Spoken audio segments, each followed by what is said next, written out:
Yeah. Sometimes I get so mad, there's no controlling me. My thoughts get so bad, I'm like, I might grab a bat, I don't know. My wrath, my blood boils over like, oh God, here goes. I lost all feeling from my head to my toes. You said some shit that I can't let go, so just stay tuned for the rest of the show. So have you ever felt betrayed? Switches how you see things, realize something needs change. Cause I know you got me fucked up, let me show you what's up. Cause enough is enough. I'll take a face full of pavement just to make a statement. I know there's no turning back. Oh God, adrenaline wasted, so mad I can taste it. I know there's no turning back. I'll do what it takes, I ain't making mistakes like that. I'll put it on your face to make you go take it back. I'll lose my shit, I go crazy when I'm mad. And now you go wish you would shut the fuck up real bad.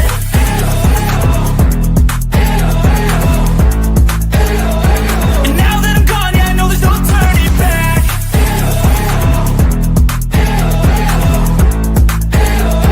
And now that I'm gone, yeah, I know there's no turning back. I don't fucking take smoke, I'ma poke a hole through you, choking's overdue.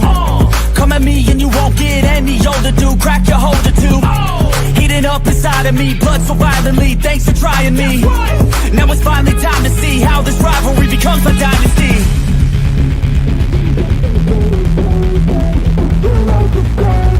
I know there's no turning back. Oh God, adrenaline wasted, so mad I can taste it. I know there's no turning back. I'll do what it takes, I ain't making mistakes like that. I'll put it on your face to make you go take it back. I'll lose my shit, I go crazy when I'm mad. And now you go wish you would shut the fuck up real bad.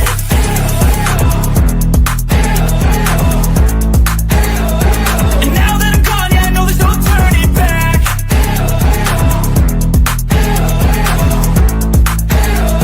And now that I'm gone, yeah, I know there's no turning back.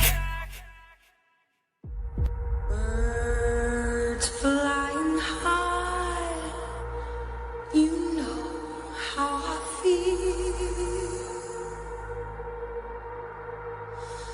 Sun in the sky, you know how I feel. Breeze drifting on by, you know how I feel. It's a new dawn, it's a new day, it's a new life. Wait, you're lying to us and I can own a house. I can barely have a job. Forced into the gig economy, I get to deliver burritos.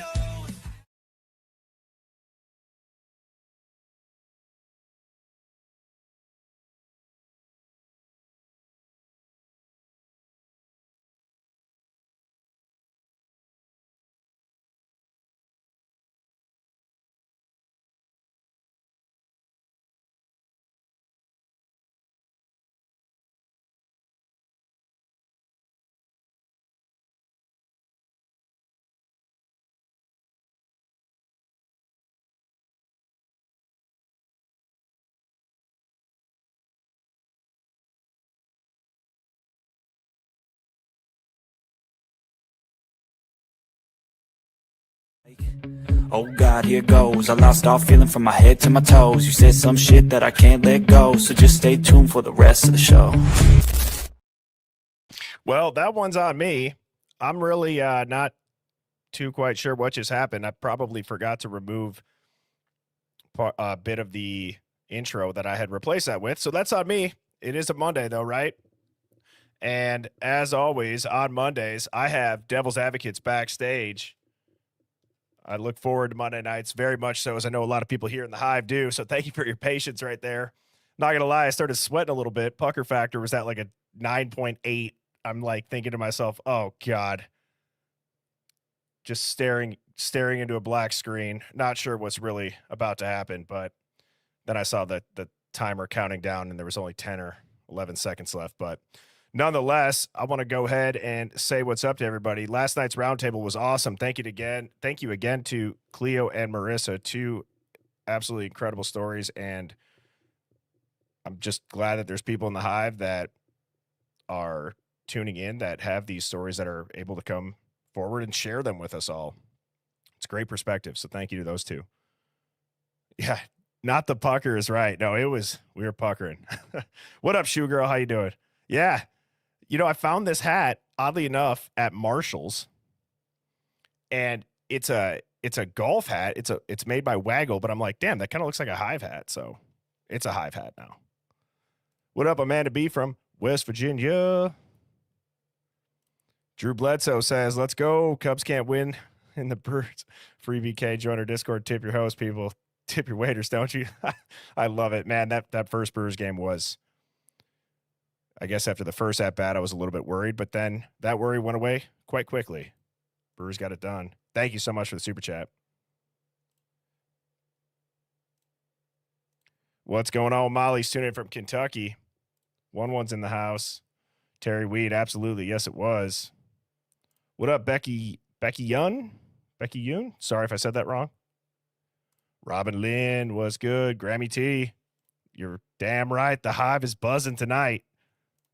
ATL Drew, what's Gucci, my Louie? Love it. Sarah Sleuth, tuning in from the UK. What's up, Beck and Shells? April, what's up? Open Your Peeper says, yeah, that was good. Helen's in Ireland. Go for a Guinness. What up, Lily? Yeah, right. Yeah. What up, Gabby Girl and Miss Maggie? Philly Special. Liqueured by Leslie. Is that how you say it? I think. Mildly big old biddies. Big old biddies. Love that. It's become quite the theme on Monday nights. I could see Devil's Advocate off screen is down with his head down laughing. Good day from Australia. It's raining in Kansas. Still tuning in from the RV. What up? Liana, Laura, Jasper. Good evening, Hive. You all look lovely. Go Blue Jays. Brooke, good to see you. Gamble, good to see you. Not an NPC's tuning in. Sarah's in Virginia. Is there anybody who's tuning in for the first time? Let's welcome the new members of the Hive. If this is your first time tuning in and you have no idea what to expect, let me just tell you that if you're easily rattled or offended on behalf of others, this is not going to be the stream for you. Not because we're out here disrespecting people. We're just not afraid to question the narrative. We are not afraid to call out what we feel is BS, and it's okay to disagree in here in the chat. The mods have a few simple rules, which are no trolling, no threatening, no spamming. Other than that, we have great conversations every night, 7 p.m. Central. So if you're new here, welcome. Please hit that subscribe button, turn those alerts and notifications on so you don't miss one. And then after every live, if you cannot stay for the entire, on average, like 75 to 90-minute streams, the next morning I post a quick cut. So highlights of the stream, about 25 to 40 minutes typically. So yes, absolutely. Welcome to the Hive. Penny says DA's reputation is preceding him with mildly Tiggle biddies.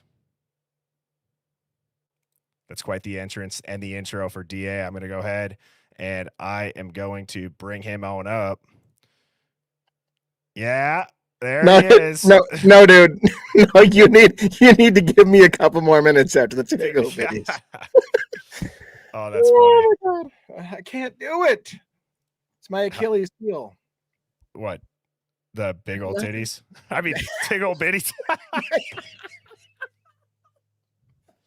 You know what I have to say, by the way, for two things I have to say. I realize we're going to talk about all the stuff we normally talk about, but one, when I'm digging your music backstage, I'm so in the groove, having a little drink and digging in the music that it's almost disappointing when we have to go live. Cause I'm like, can we just stay here, have some drinks and just jam to the music? It's just freaking fun.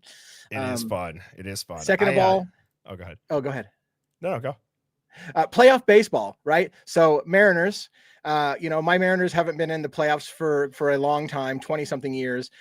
Game one, we were ahead and lost the lead, and it was heartbreaking. And then we go against, arguably the best pitcher in baseball, Scooble, last night. And this is what I love about playoff baseball. I love this. I remember this from back in the night. I'm not fucking looking. Anyways, there was a moment in the game. We're going against the best pitcher in baseball. The Mariners have homered off him twice. We have the lead. You can't miss that opportunity. If you get to that guy, you have to close the deal. They come back and tie the game, and they pan to the audience. And when the Mariners went up one more run, I saw a guy bawling in the audience, and his wife's hugging and consoling him. I fucking get it. Like, this means everything to some people. Playoff baseball means everything. And to be able to come back and win that game against the best pitcher in baseball, you had the lead, you pissed it away. You're thinking, here we go again. We can't win a fucking game. We can't get a break. It was highly emotional. And I remember how much I love October baseball. So anyways. Yeah. October baseball, there is nothing like it. It's kind of like, well, don't get me wrong, I played baseball. I like watching baseball, but nothing hits in any sport like the playoffs do. I would even say like the World Cup. I never watch soccer, but I always watch the World Cup. It's different when the stakes are higher. I don't know if you'll ever see me sobbing in the stands over a loss, but I could see like the emotional anticipation, right? That's what they say, rub some dirt on it. There's no crying in baseball. Funny enough, I actually, this is kind of not that I didn't cry and I didn't rub dirt on this, but this is kind of crazy. So, in high school, when I was a freshman or sophomore, I got moved up to varsity because my bat, dude, I could rake. I could hit pretty well. So, not to toot my own horn there, but yeah, toot my own horn for living in the glory days. But no, real quick, just to tell a quick story. So I got moved up to varsity for the playoffs, and they put me at first base. Dude, I'd never played first base. I played left field, and I played third base. So now I'm like scooping, and I'm having to like jump and try to like block the balls out if it's a bad throw. Well, there was a high throw, so I jump, I catch it, and I go and I tag this dude like kind of midair backwards. Yeah. And I miss, so I stick my leg back and I put my freaking heel up. I'm on my toe in the center of the bag. And in baseball, you wear metal cleats, dude. His cleat went into my freaking Achilles, dude. Oh, wow. And cut me pretty good. Like right to the left of my Achilles. And what's funny is it was the cleat was so sharp, it ripped my shoe leather, and like the stuffing inside the shoe was out. So I'm like hobbling. I didn't even know I'm like bleeding. If you've ever cut yourself really good, when there's like that second where you look and you see the gash before the blood starts coming out right away. Oh yeah. And dude, so this is my first game on varsity. Nobody knows me really. So I'm like hobbling into the middle of the infield, and I just sit down, and the coach goes, "Are you good?" And I just go, "No." And I fall back. And that was my experience with getting called up to varsity as a sophomore. Was it lasted about 4 innings from going to get stitches and butterfly band-aids. You just reminded me. You just reminded me. I probably people are going to kick me in the teeth for not getting on script, but do you remember? I was looking it up. Steve Lyons in baseball, who slid in after beating out a bunt in baseball, and he stood up he's on national TV, and he stood up and he pulled his pants down without thinking because he's cleaning the dirt out of his pants, and just completely like ripped down his pants on national TV, and like, oh shit, that was hilarious, the best moment ever. Anyways, now that I'm thinking about why, because you got to see a guy take his pants out. Is that what you're saying, DA? That's what it sounds like. But it sounds a little in retrospect, it sounds a little like that, but it's not what I meant. It just was the embarrassment factor of realizing I just did that on national TV. It was funny. Dude, there was speaking of embarrassing sports moments too, there was this you know how the NFL has the combine and they do the 40-yard dash? Did you ever see the dude that he's like this big lineman from Florida, and he's trucking down doing the 40-yard dash, but he gets through the finish line, he trips, and he starts to stumble, and he falls forward, and they run all of these things just in like compression shorts. And so when he falls, dude, the compression shorts slide down, and the camera is zoomed in exactly on everything. And so it's like, welcome to the NFL. Here are the boys. You know what I mean? Like, it was. If you've seen, Chris Jones. Yeah, exactly. Yeah. Exactly. This is how the night's going to start. We're in big trouble. Nah, we'll be all right. We'll get it back on track. So when we were talking off stream a little bit, which we don't talk too much about what we're going to really dive into. One of the things that I said for a topic would to have a conversation on like comparative suppression. Okay, so what does that mean? And it ultimately means that we now live in a society where it doesn't matter what political side you're on. It doesn't matter what side maybe you're on with medical beliefs, with religion, parenting, schooling, right? It doesn't matter what it is. Have you noticed that everything is suppressed and divided the exact same way? It's copy and paste. So I thought that would be an interesting topic tonight, especially with just it kind of seems like the cases that are going on, and I'm not sure exactly which ones you're all diving into, super deep, but between Idaho 4, even Charlie Kirk, Idaho 4 kind of fell off after the Charlie Kirk thing happened, like fell off from like getting a lot of momentum, and Charlie Kirk, it's kind of still like oversaturated. People are just showing the same shit. You know what I mean? Yeah, I see it already. Detective Maury's bitch ass. I threw my back out. Is it in your mom? Yeah, I know. It takes me back to the day. Anyways. Hey, mods, he's good for one a night. Okay, that's it. One. You're out of here. Yeah, in the spirit of baseball. No, that's hilarious. But no, it's a good topic. It's a good topic to get into, really. I mean, but God, now you got my wife mad, Detective Bowery. It's my mother-in-law. You don't talk like that. I love those jokes. I'm like a child. I've got a child's mentality. Oh, all right. Let's see if we can get through this. Hold on. What the fuck kind of cup is that? Lift that up. What? Lift up your gallon coffee mug right now. I guess lift up what? Lift your Jesus. Yeah, this ain't coffee, bitch. Salad bowl as a coffee cup. Yeah, I like big mugs and I cannot lie. So it's good. All right. So back to our very serious point of conversation. Yeah. You were saying. What was I saying? I was just saying your conversation topic was good about suppression and things like this. You might have to elaborate a little bit for me to really go fully with you, but I think you're nailing a good topic, because I think we see a lot of what I would call controlled narrative in our mainstream media, especially in any of our cases. I'm getting irritated. I'm getting so irritated at the controlled narratives that come out in every single case nowadays, and it's just it's annoying. And the whole sealing of documents, we're in a mess because of Idaho 4 with the sealing of documents. And even when they redacted, or even when they unsealed stuff, it was still redacted. And then the judge had to come out and say, that's not in the spirit of unredacting or unsealing things when you leave everything redacted. So now we're wasting more time unsealing and unredacting more stuff. And it's like, for frick's sake, if you just didn't have to hide everything and control the narrative from day one, we wouldn't be in this mess that we're in now. But well, you know what? That's actually a good point. And when did that start? So like what age would you say did you kind of, but I don't want to say like wake up because this isn't a red pill question. This isn't like the red pill moment, but I'm saying, do you ever remember hearing like your parents or your grandparents talking about narrative? I feel like narrative has become almost kind of equatable to like a buzzword, right? Yeah. Like, was there a switch that got flipped, or some situation that you can remember in your childhood where you're like, this is different?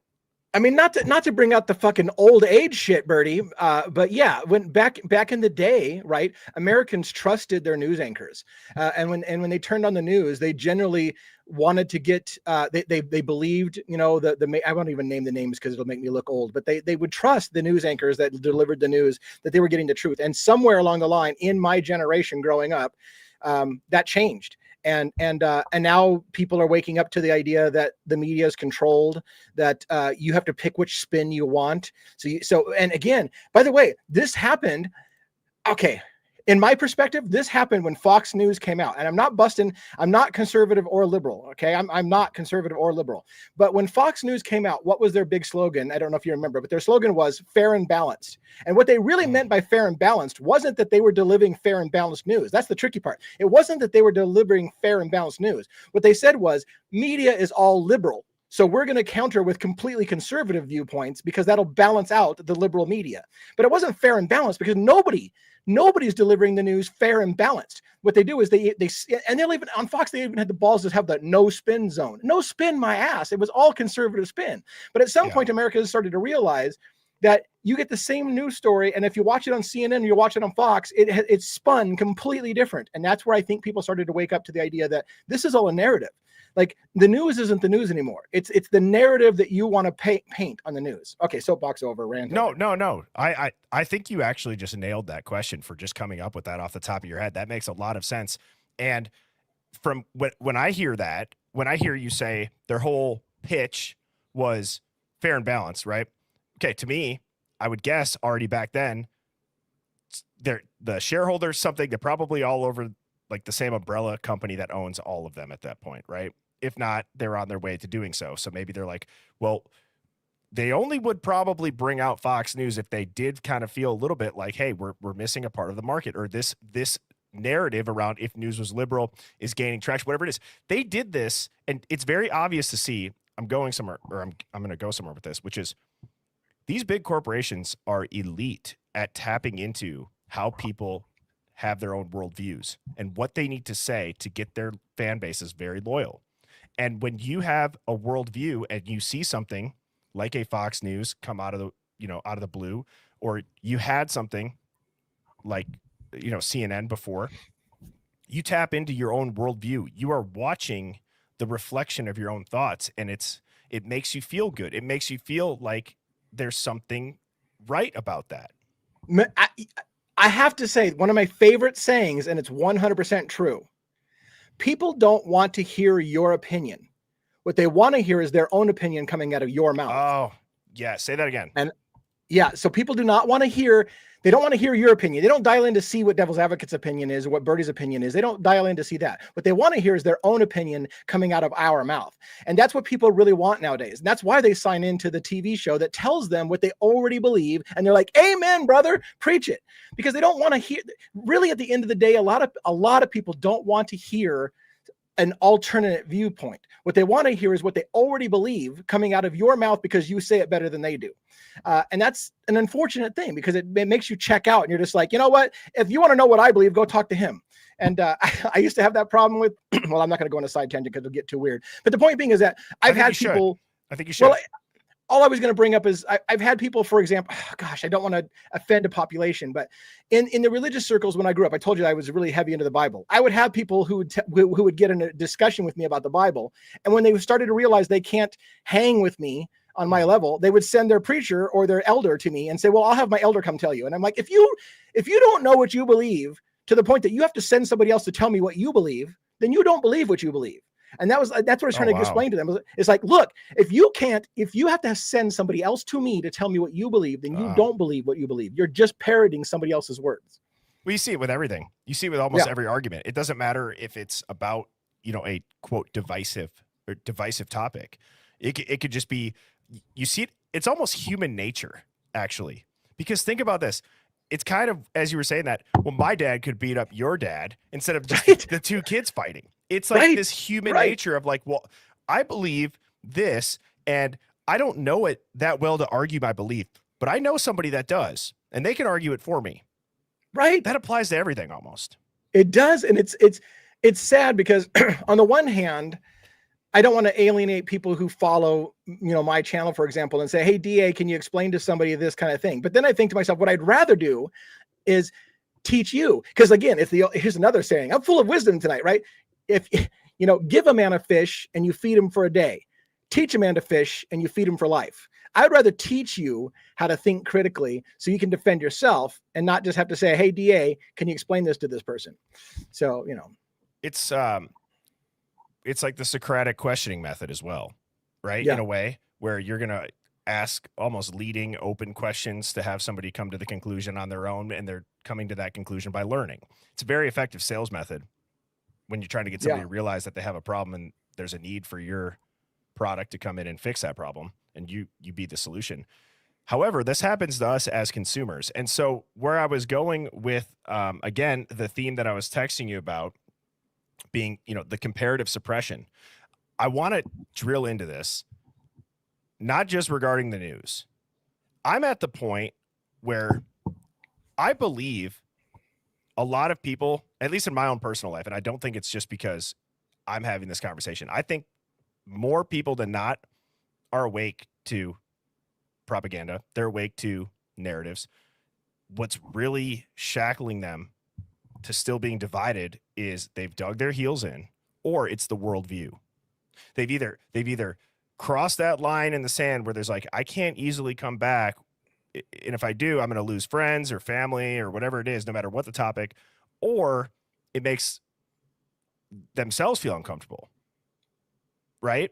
Some sort of internal guilt, which with you and that religion aspect, I feel like that's a big thing too in the religious world. Is like I think it's deemed like Catholic guilt is a term that I've heard a lot from people, or just in general. But I don't think it just applies to religion. I think there's this internal guilt as well that a lot of people feel for going against something they used to believe.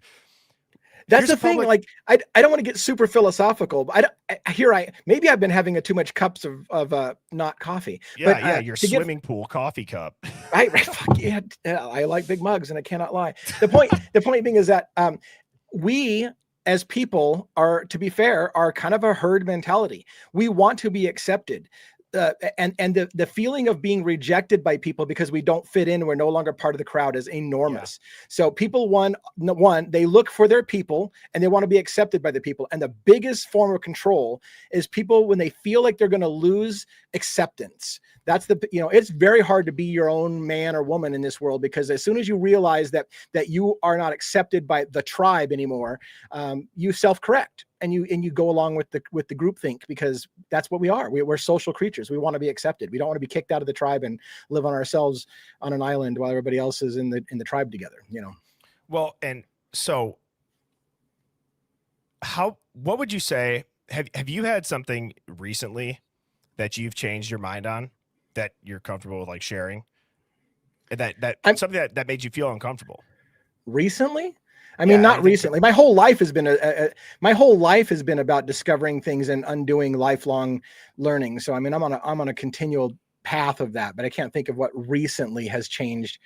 I mean, let's see what people in the Hive say. I'll put some up on screen. I'm sure there are people. I mean, and it could just be as simple as like, oh, Brian Koberger, I thought he was guilty, and then I found the Hive.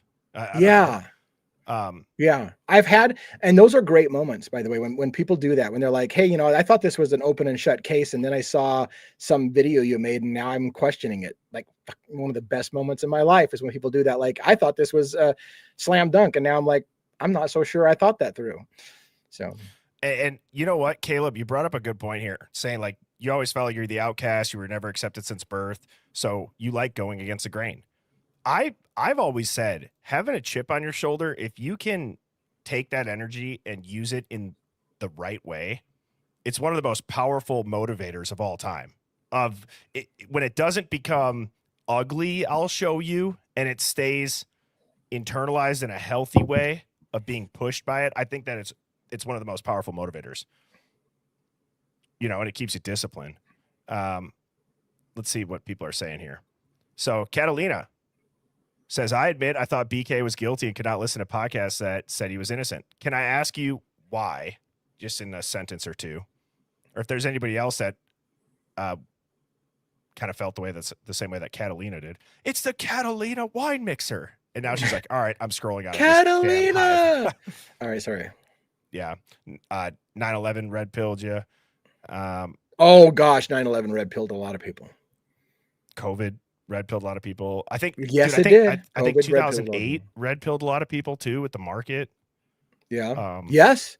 I mean, yeah, it depends on how old you are. The banking collapse, the housing collapse was a red pill for a lot of people too. Banks that are too big to fail, golden parachutes for everybody in the banking industry. What up, Tina? This is the Hive Mind. So this is a place for people to come and freely discuss anything How that the they hell? want. Oh, sorry. I just saw somebody said that they found me from looking at following Sammy T and Phoenix. I'm like, how the hell did they get there? But I guess I can see that, right? Because they've both been on your show and then you're on my show. And so anyways, the algorithm is interesting how it serves things out. But. Oh, no, you're good. Just to finish that point to Tina, if you're live right now, what this is it's a nightly stream at 7 p.m. Central. We dive into, this is a contrarian thinking live stream, essentially. So it's, whether it's high profile crimes, some fringe conspiracies with receipts, it's narrative warfare, essentially, seeing through the mainstream, I guess, lies, to put it bluntly, kind of seeing through what is the bigger narrative that people are trying to accomplish at these giant mega corporations to keep people divided. And this is a place where you have people who have all different sorts of beliefs, and we encourage the open dialogue. And the chat is a part of every stream. So here's one thing that I can say that I've changed my mind on. And that is, like, I've always been somebody who when I say I never ask for help, let me finish this point. I'm completely okay with asking for help when I desperately need it, but I've been trying to be proactive about, like, not taking on, too much beforehand, and especially now with Mrs. Birdie being pregnant and stuff, I'm trying to really get my schedule dialed in. And I used to think to myself, I'm never gonna feel that pressure to do so. I'll always be able to figure it out. And something, like, immediately changed where I'm like, I need to get, like, something has to change in my schedule. Like, I need to actually do every day the exact same way. Otherwise, my entire day gets ruined. And it's weird. It's not like I'm in a bad mood ruined. It's just like I get so thrown off. You know what I mean? I don't know if you have that. I don't know if it's because, dude, I don't want to bother people too much, but I'm struggling with the same exact thing. And here's the thing: when I started doing YouTube, I realized I'm doing what I enjoy doing. And then just recently, as the channel's grown a lot, I'm like, fuck, there's not enough hours in the day. I'm going to have to come up with a schedule, and I'm going to need to get up at a certain time of day. And I'm going to need to make sure my research is done by a certain time and a video is cut by a certain time. And I'm like, now I've got a job.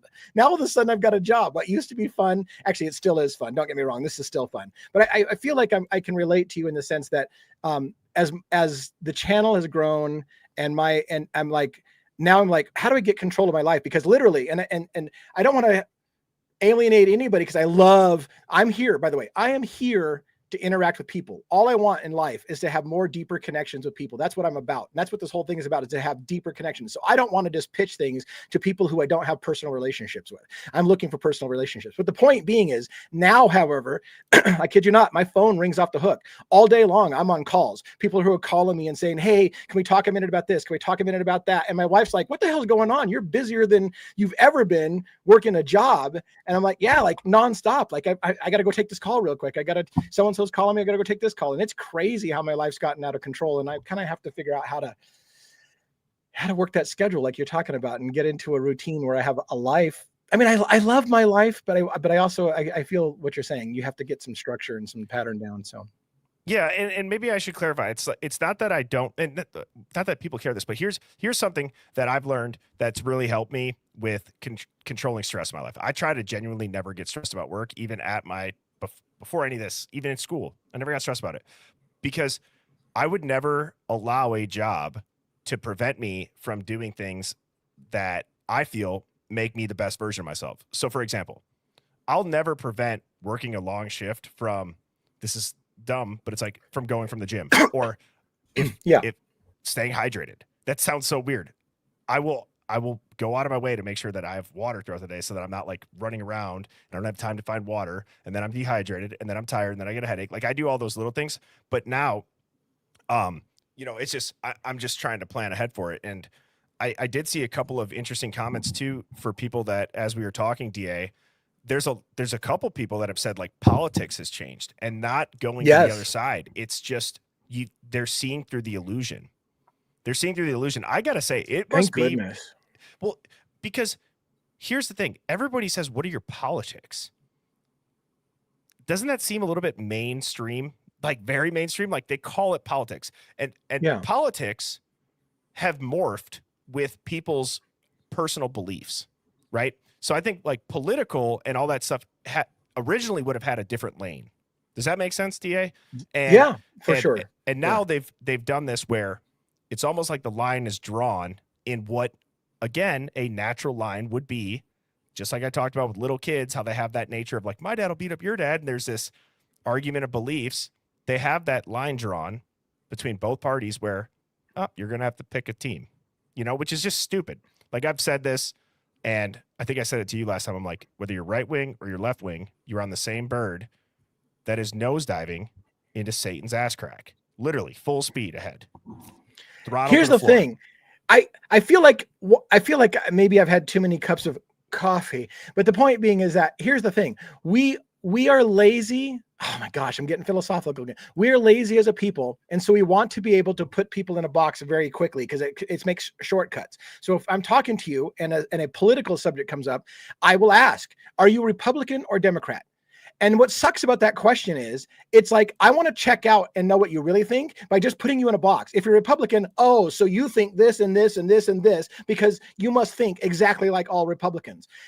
The fact that we've gotten to the point where we want to put somebody in a box and say, what political affiliation you are. Now I know everything about you. No, if you want to know about me, sit down and have a freaking conversation with me. Ask me on every topic, because my view of immigration might be different than religion, might be different than whatever. So I might not toe the party line. And so I feel like we've gotten lazy in America, where we want to be able to put a label on somebody so we can go, oh, quickly. Now that I have that label, I know exactly what you think. No, you don't freaking know what I think. Sit down and have a conversation with me. Get to know me as a human being. All right, rant over again. That's like what I would say, or put out a TikTok. I think that Brian Koberger might be getting framed. They apparently know everything about me. I'm just some huge douchebag then, because they disagree with that. But right. And so now they know everything about you. Yeah. I agree. I think there's strength in being okay with people thinking that. There's strength in people, or there's strength when you are mentally able to accept what you just said. These people don't know me. They don't know me at all. I have an opinion on something, just like people here in the Hive have an opinion on something. And again, without getting too philosophical, what we were just talking about with people changing their minds and having a place for the Hive to be somewhere that people can look forward to each night to tune in. I got this alert on Discord today, and I just want to read this because this was pretty powerful and just cool. And let me find it.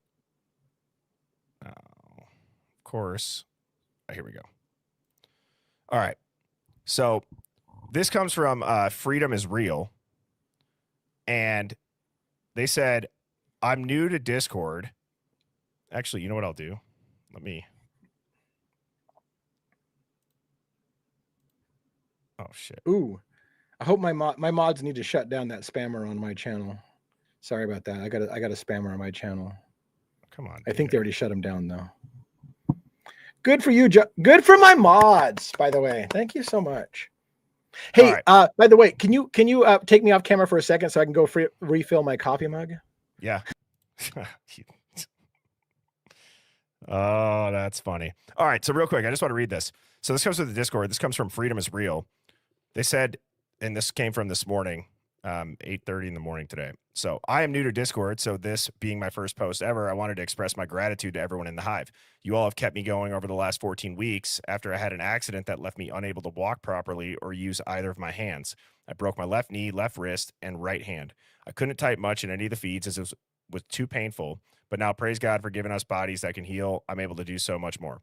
Over the last 14 weeks, you all have given me something to look forward to every day. You've made me laugh and given me many things to think about with theories and strange facts, and it's been a joy to see Birdie in a smiley face every day while I felt like crap and been recovering. I love to see the art that the Hive puts out, and although being a designer myself, I'm nowhere in the heights of you all. I adore bees and actually have my own honey beehive and love to decorate the Hive and honey pots every year with my own designs. I'm looking forward to joining in a live one day soon and being in the chat, but we'll wait until I can type quicker. A huge congratulations to Mr. and Mrs. Birdie for the amazing news of a new baby. May God bless you all for being a lifeline to me. Love, Freedom.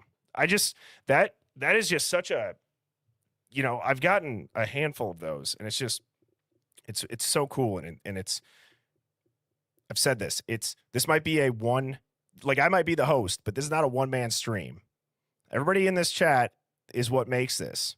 And I love getting on the computer at 7 p.m. Central every night and coming to hang out with you guys for stuff like that. Stuff that I have no idea. When I'm out here honking the clown horn, or I'm, going off about how Othram and IGG is going to be the end of any freedom that we have left as we know it. It's just interesting to sit back and read that now, that all of that led to somebody feeling that type of way. So freedom is real. I hope that you're continuing to recover. And for anybody else that, is recovering or healing, continued speediness on those. So anyways, I just thought that was really, really interesting. And DA is back from getting more booze in his coffee. Just kidding. Speaking of that, I have a million stories. I digress. By the way, that was a beautiful letter, by the way, that you read. That was awesome. Very, very cool. But no, just as a quick aside, because sometimes you and I like to tell these stories. When I was in high school, I got introduced to alcohol, and I spent a little bit of it. And I'm not an alcoholic, by the way. Let me get that clear. I'm not an alcoholic at all, not even close. But in high school, I may have drank a little bit more than I should have. And we had a class, and it was known that the teacher always had a cup of coffee spiked with bourbon. And that guy was hammered on every class. Oh yeah. He was hammered in class, and we all knew it. And then anyways, at lunchtime, I would come back for his philosophy class. Best class ever. I'm going to wrap up the story. Best class. So we came in with a 44 ounce from 7-Eleven, just filled with Jack Daniels, about half Jack Daniels and about half Coke. And we spilled it. And that whole classroom smelled like alcohol. It was the most horrendous thing. And the teacher walked by with this coffee mug. I'll never forget it. Sipping his coffee. And he turns as he walks past the puddle, and he's like, "So, anybody else got a question?" And he's like standing as we're cleaning up the puddle. And I was like, this is enabling the shit out of us, because we were like high school kids hammered off our ass. And anyways, and I just remember when you said a coffee mug filled with booze, I had to go to the story of my guy that did the whole drinking bourbon in his coffee during class. And by the time the midday came, that guy was trashed. See, dude, I feel like I can't even wrap my head around that happening today. Maybe it does. It doesn't probably happen today. I don't know. I just feel like it would be so obvious. And I mean, I just saw Crown said that as well. Somebody said they used to put some in their sweet teacup from McDonald's. Who type of one of you had a teacher that drank on the job? See, this is giving all of the people ammo that do think that we're out of our minds crazy for believing Brian Koberger might be innocent. They're going to be like, yeah, because you guys had drunk teachers. You guys are dumbasses. That's what I feel like they're all thinking right now. Oh my God. This is concerning. Are you seeing this? I do. Here's the thing. Yeah. I am shocked. This is an epidemic. Okay. It happens more than you think, obviously. Wow. Holy shit. What were you going to say? Yeah, I'm sorry. I just can't believe that. Oh, I don't know. I mean, to be fair, I was gonna make some comment about a philosophy teacher. Sorry, like when somebody when said you're it was their drinking, bus driver. that's probably not a good thing. I'm just gonna go out on a limb. Oh my God. That's why they probably have like the check your bus for kids before you drive home. I have stories about a bus driver, a friend of mine, but I got to hold that for another night too. Why? Let it all out. You should know by now that the Hive loves your stories. I love your stories. There's not much of a story other than he was a bus driver. I think he was probably in his 30s at the time. And some high school girl had a crush on the bus driver and sent him a dirty note. And he reported her to the school, and she got in big trouble for it. And I was thinking, how would I have handled that as a man? Like right? Because like it's a dilemma, because it's not appropriate. But by the same token, you turn somebody in and you ruin. Well, I don't know that you ruin their life, but how embarrassing for that person. Anyways, that's all it was. That's why I said I was going to hold back on the story. It's like, really, it's not appropriate. But yeah. I just remember him saying, like, I turned her in, and I'm like, why not just ignore the letter? You had to turn her in. But anyways, it was weird. See, that's like one of those situations where now with just seeing how many of those stories, and in general, but I'm saying now, even anything that looks slightly like it, Yeah. I feel like if I was a teacher and that would, I'd be pissed that it even looked like the most minuscule amount. You know what I mean? Like that's got to be the most uncomfortable thing, because let's say you are a male teacher and you're teaching, you know, whatever, females that are younger. Like, that's got to be one of those things. I don't know. That would be the worst position to be in general. And then we're certainly off topic. We are certainly off topic. We should probably get back on topic. What was our topic? Shit, I don't know. I feel like it's a Friday night. Our topic was take a deep breath. Smell the Baileys. Smell the Baileys in the coffee. After the live with you last time I did the call-in show. After that live, I thought, you know what? I'm not going on Birdie's show unless I have a couple cups of coffee, because that guy's gonna make me go outside my wheelhouse, and he's gonna be like, "Yeah, say something," and I'm like, "Dude, I don't know what to say right now. You just put me on the spot in front of a bunch of people. Yeah, I need to have a drink for that." I don't know if you were, when you got done being on camera, if you saw one was encouraging me to shotgun a seltzer, and I did, and then it got to the point where I'm playing videos about Cactus Body Slam and the Crazy Hot Matrix videos. Quickly, I was like, all right, this might have to be where we call it a night. You know what's funny about that? This is hilarious. What's funny about that is because you and I kind of developed a friendship. I almost wanted to be like, Birdie, get off the camera, shut it down. But I was like, no, he's a grown man. And you know what? Here's the thing too. This is an after dark stream. You know, worst case scenario, I just delete it. Like, you know what I mean? I just throw the whole thing away. But no, I mean, look, I want to come on here. I want to have fun. And, you know, it is what it is. I think it was fun. I have zero regrets. No regrets.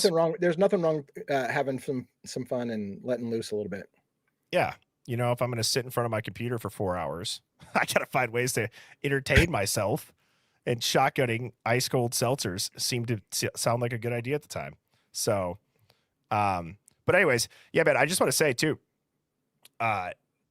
the after dark type streams, what I like about those, and especially on like a Friday night, is because I feel like there's this energy in the Hive where, not that tuning in is doing nothing, not that doing this stream is doing nothing, but it hits different on a Friday night, to your point. Like, it turns doing nothing, being staying at home, into something, right? You're engaged in it and it's fun. And, you know, oddly enough, that's actually why that was my excuse in college that I wouldn't stop smoking pot, was because I would say, oh, it turns doing nothing into something, you know, and that was really kind of back to even before like the cartridges. Like, we would actually sit there with like the flour and put it in the grinder and all that. And, you know, but it's past life. Yeah. Past life now. I'm not even vaping. So how's that going? Is that still going well? It's going phenomenal. That's amazing. I feel great, man. I feel really good. Amazing. And like I said, the hardest part was just not putting something up to my mouth as I was streaming. I didn't realize how often I would hit that on camera until I stopped. Sometimes a cigar is just a cigar, according to Freud. Anyways, that's a mean? whole. Well, Freud had a theory about phallic-sized objects that go into your mouth all the time. So sometimes somebody asked him, like, you know, you think everything is just a phallic symbol. What about the fact that you smoke cigars all the time? And he said, sometimes a cigar is just a cigar. So anyways, when you were talking about putting something in your mouth, I just went there with Freud, because I was a student of psychology in college.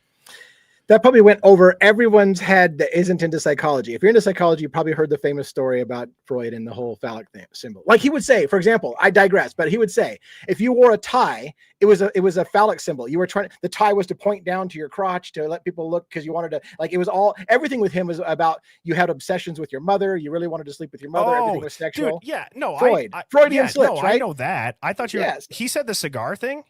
Yes. So somebody asked him, they're like, because he kept putting a cigar in his mouth, and like, well, for somebody who thinks everything is a phallic symbol, what about the fact that you keep sticking a big old cigar in your mouth? And he's like, sometimes a cigar is just a cigar. Yeah. Which was funny. That is funny. I find it funny. That is funny. But you know what else is funny, DA? Is that at this point, I feel like the gloves are kind of off as far as sticking to a topic. Anybody who has ADD is probably very much so enjoying this. I certainly am. Very overstimulated in the best way possible right now. And DA, why don't you and I figure out a way how to maybe course correct, or do we just lean in for the rest of the stream and just go off the rails like we've been doing the rest of it. Because personally, I had the, again, the suppression of all things.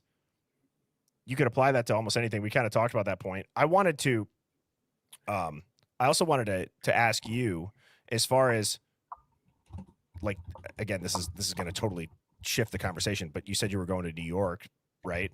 Yeah. Coming up. That's for the Lisk case. Yeah. Mm-hmm. We talk about that. But I kind of also, at the same time, I want to hear more about your drunk teachers in high school and other things like that. And how you call everything you put in your mouth a cigar or whatever you said. Yeah, see, the only, you're right. Like, I don't know whether people are saying off the rails. Off the rails. That's what Monday nights are for. There's a certain number of people who will like hearing us go off the rails and tell stories that have nothing whatsoever to do with our true crime stories. Other people are like, what the hell are you guys talking about? You're wasting my time. So, I don't know how to feel about it. When it's your show, I'm on your show as a guest. Of course, I'm broadcasting on my side as well, so I have to watch out for that. But I'm following your lead, sir. Well, I know that the Hive and DA, I would say this. We've been streaming together now for how long? This has got to be a little bit expected. And also 2 or 3 months. Yeah. 2 or 3 months. And it's like, look, I want to come on here and I want to have real conversations with real people. Okay. I can't read your comments. Anyways, it's all why? good. What are they saying now? Never mind. Say it. Say it. Some woman said, I love cigars in my mouth. Just saying. Hey, Discord Dawn gave me this suggestion. So the first time that I'm going to use this, Hive, let DA have it with whatever you think he needs to see in the chat right now, and I'll put them on screen. And Dawn gave me this idea for this noise. Let him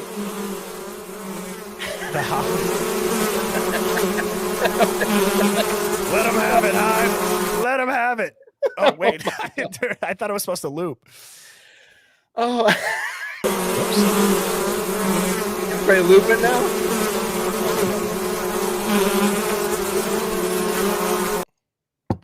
All right, so let's try. Let's try to get back. I'm going to enjoy this for a second. Now it's looping. Take old bitties in your mouth, DA. Take old Betty. God, why does that make me laugh every time? Why does that make me like I'm a child? Why do I laugh about Tiggle Bitties? I already know too. I'll turn this buzzing thing off. I know it's probably driving Speaking of the Tiggle Bitties, okay. Speaking of the Tiggle Bitties, one of my favorite T-shirts. One of my favorite T-shirts was a T-shirt. Saw it on a woman. Two of my favorite T-shirts. It had somebody holding 2 kittens, and it said, "Show me your kitties," which I thought was hilarious. And then the one if you're a D&D fan, because I grew up playing Dungeons and Dragons. We talked about this before on the show. And the one that had. I've talked before about how I played Dungeons and Dragons back in the day. But anyways, the point being is that a women's T-shirt that also had like 2 20-sided dice that are on the number 20, and it says, yes, they're both natural. I love that as well. Because if you play D&D, rolling a natural 20 means something. So anyways, it's hilarious. I'm a child. For fuck's sake, let's get back on true crime. This is how you're distracting yourself from the Tiggle Bitties. You're talking about Dungeons and Dragons. Yes. I was throughout your life. I was a dungeon master. I ran the game. That game went wherever I wanted to go. Yeah, oh yeah. Dungeon master. I was the dungeon master. I'm the dungeon master, bitch. DA, do you know what? Let's say you and I were with our wives, and we were like vacationing somewhere like a boardwalk, and they had those T-shirt shops. You know what I love about you is I could get you a T-shirt that says like FBI, and it could say female body inspector on the back, and it would be the best gift ever for you. And I don't know if you'd wear it. It's either one extreme or the other. Either you're going to end up wearing it the rest of the vacation to the point where it's like, God, when is this guy going to take this shirt off? He's worn it for 3 days. Or you'd be like, I'm not wearing that. Okay. Are you ready? True story. You've heard of you've heard of the term MILF? Yeah. Okay. So for those who know, would you be concerned if I hadn't? Yes, I would be a little. I'd be a little concerned. So I'm on the beach. I'm at the coast. I'm in the Washington coast with my wife, and we're in a little shop that sells sweaters. And MILF is a term I know. And then I see a shirt, and it's got a picture of a nun, and it says NILF, NILF, nuns. I'd like, right? So my wife says, "Oh my God, this is so you." Now I bought that sweater, but I wore it for like a few minutes, and the horrified looks I got from people. Yeah, my social anxiety was like, I'm taking that shirt off, because people were like, "Oh my God, are you saying?" I feel like you're right. There seems to be more actionable and reasonable steps to go from MILF to NILF. It was Perhaps- it was my perhaps wife's Gilf. fault. She I don't thought know. it would be funny. Oh yeah, Gilf would be Gilf is so acceptable. It's a good middle ground. NILF, probably not. NILF, you're going to hell. Yeah. Right. Oh my God, this show is. We need to get back on true crime. Why? Because that's what I do. At the Devil's Advocates, we believe in the presumption of innocence until proven guilty in a court of law. Yeah. Yeah. Don't we all? You know what? I believe that we're not going to start talking about true crime again regularly on this show until there's one stream that you just fully let it off, let it go. You don't think I've come close? No, To I want to see you get so drunk on an after hours stream that you're going tarps off. And we have to actually put you backstage at this point. We have to put you to timeout to sober up. I'm taking, due to legal restrictions, we're taking DA off camera right now. You just see the beep on your screen, like. Yeah, that probably could happen. That could probably happen. Anyways, nights like this are important. They're good for the soul, and yeah, that's how I feel about that. Wow, it's amazing how many people remember the breakdancing conversation. I see breakdancing jokes all the time on this show. Like, because remember I talked about breakdancing back in the day. I noticed a lot of people bring up let's get DA to breakdance. Kind of like, wow, you guys remember the breakdancing conversation? I was like, a while ago. Yeah, that was last week, 2 weeks ago, right? Felt like it was a month ago, but yes, it probably was last week. All right, so what do we got, Birdie? You wanted to engage. Let's engage the audience. Let's engage the audience. Let's do this. I have a feeling that if I engage this audience, there's going to be something that continues to happen. Just keep the tickle bitties off the screen and we'll be good. DAC's tickle bitties, you just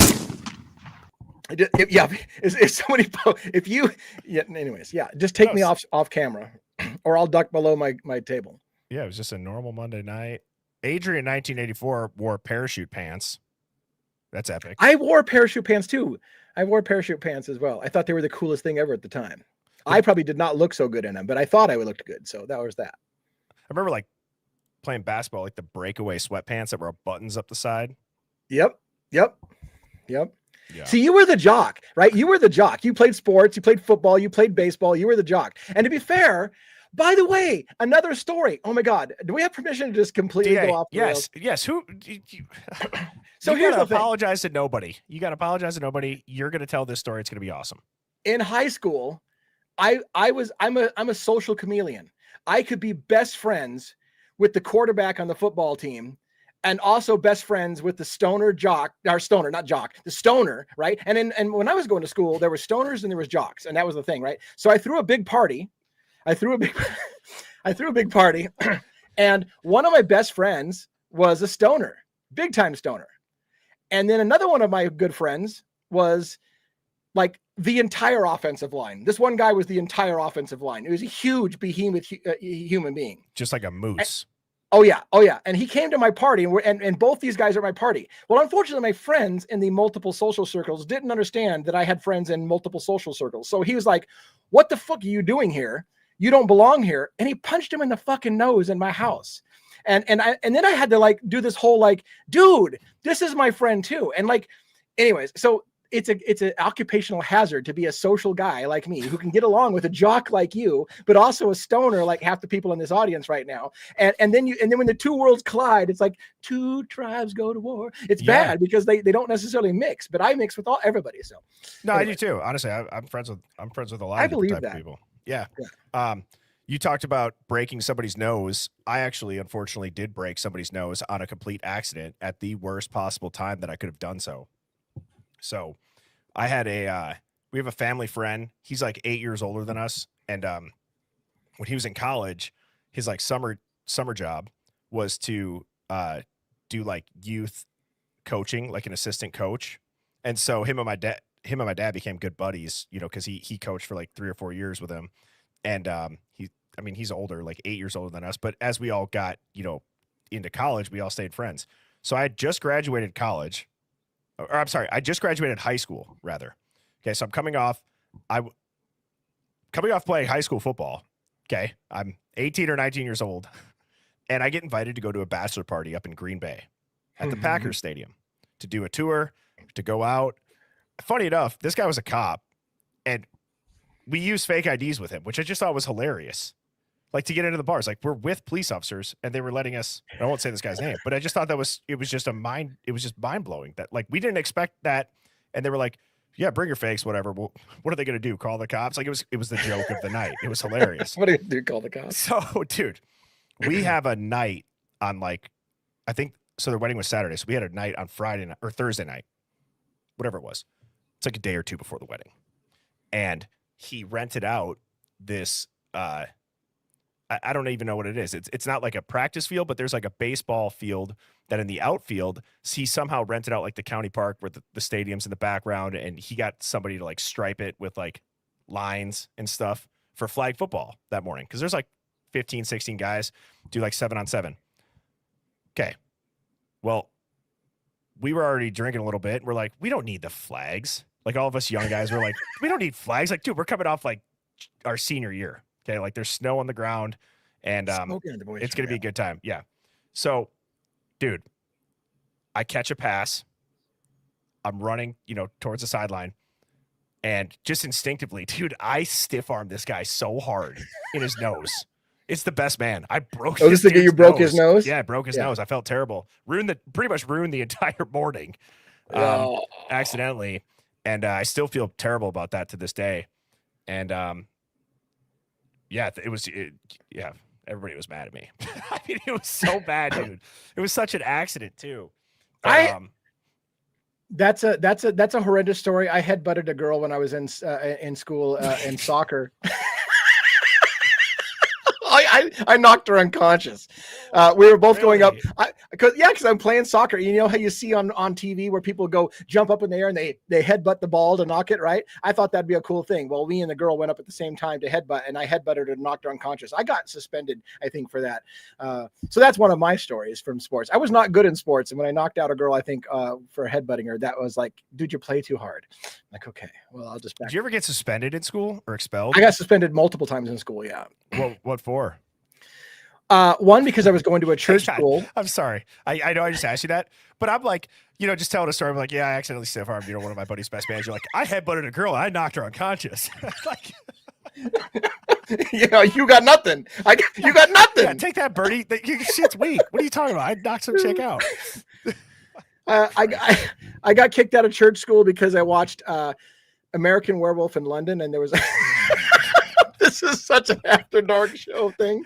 There was a sex scene in American Werewolf in London where a chick got banged in a shower against the glass wall, and I told everybody about it, and I got kicked out of church school for that. That was one of the times I got kicked out of school for talking about that.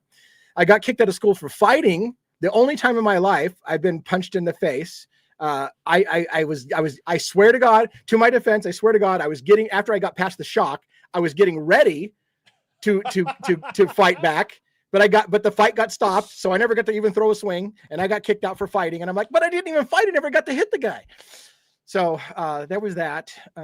Let's see. What's the wildest thing in the Hive that somebody was suspended from high school from? Oh, what a great question. Yeah, that'll be fun.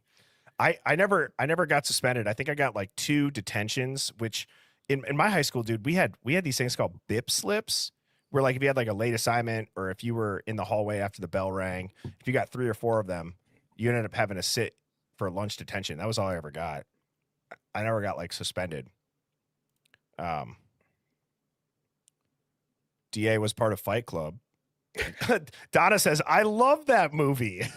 It was great. American Werewolf in London was a fantastic movie. Not so good for a church school, but it was a fantastic movie.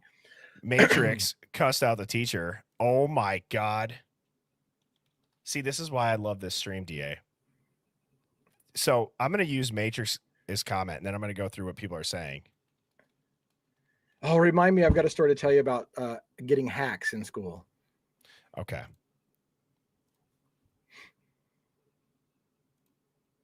It's a lot of pressure dealing with kids, man, but I'm learning. Here's one thing I've learned. Here's why my patience is getting better. I've realized this. My kids are going to make mistakes. The reason why, when I was a kid, I made mistakes. I did a lot of stupid stuff as a child. My blood's in them, they're gonna follow suit. With that being said, I don't get as mad as I used to. I'm calming down. My daughter cursed for the first time the other day. I didn't get mad. We was watching SpongeBob, right? Something happened to Patrick. Out of nowhere, she got mad. She was like, shit! I said, wait, what? What'd you say? She's like, shit, they got Patrick, Dad. You not watching? I said, whoa. All right. Here's why I didn't get an attitude. I'm gonna tell you why I didn't get an attitude, okay? I didn't get an attitude because I remember my first time cussing. This part. My first time cussing was because my mom smacked me in front of company. My friends was over my house. I'm downstairs, we playing, we having a good time. My mom come downstairs, she said, hey, I told you to keep it down. You don't run this house, I do, okay? With that being said, that's it. You're done. Go to bed. Smack me. Send me up to my room. Now, you know when you get smacked when you're a kid. This is you as a kid. You get hyped. When you get by yourself, you gonna smack me, bitch? In front of my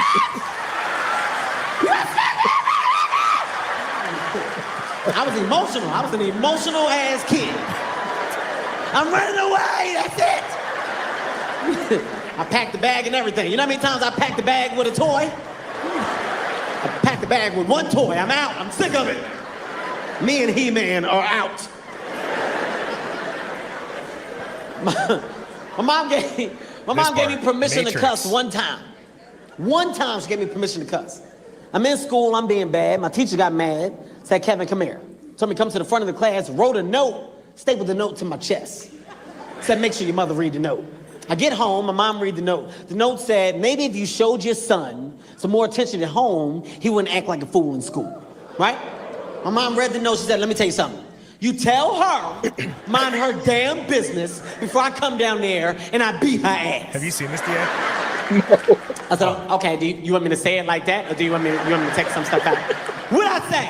Tell her, mind her damn business before I come down there and I beat her ass. I said, no, I heard what you said. I just want to make sure that you know that you're telling me to say the same thing. Kevin, if I tell you again, I'm going to smack the shit out you. Okay, nah, I got it. Okay, I got it. I do. Okay, I got it. Nah, I got it. All right, I got it. Keep in mind, it's a lot of pressure, all right?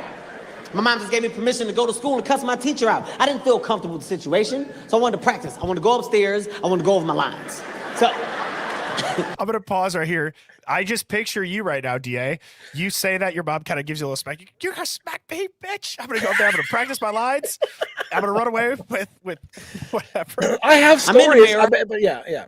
Yeah, no. Dude, you are going to, if you haven't seen this, you're going to piss yourself laughing, DA. I'm going over my lines. I'm like, okay, all right, okay, all right, okay. My mom told me to tell you to mind your damn. Nah, it's too loud. That's way too loud. That's not believable. It's too loud. Finally, I go over it. I get it down. I'm like, you know what? I'm gonna go to bed early, get some rest, because I got a big day ahead of me tomorrow. I don't want to mess this up. So I go to bed. I wake up, get dressed, put on my pants, my shirt. I get on the school bus. All my friends see me. They get hyped. Oh, Kev is on the bus. Everybody look. Kev on the bus. What up, Kev? I was like, yo, not today, y'all. I got a lot of stuff on my mind. This is you whenever you start talking conspiracies in the Hive right now. It does not today, y'all. Right. On the bus. Right. What up, Kev? I was like, yo, not today, y'all. I got a lot of stuff on my mind. I can't really have y'all throwing me off. And my friend was like, what you talking about? I said, I can't really get into it. All I can tell y'all is that it's about to go down. He's like, what? I said, look, man, it's about to go down. Just be behind me when I walk in class. He said, all right, cool. I walk in class, Miss Green, my teacher, she starts speaking to everybody. Hello, good morning, hello, good morning. She see me, she was like, Kevin. I said, Miss Green. She said, did you let your mother read the note? I said, yes, I did.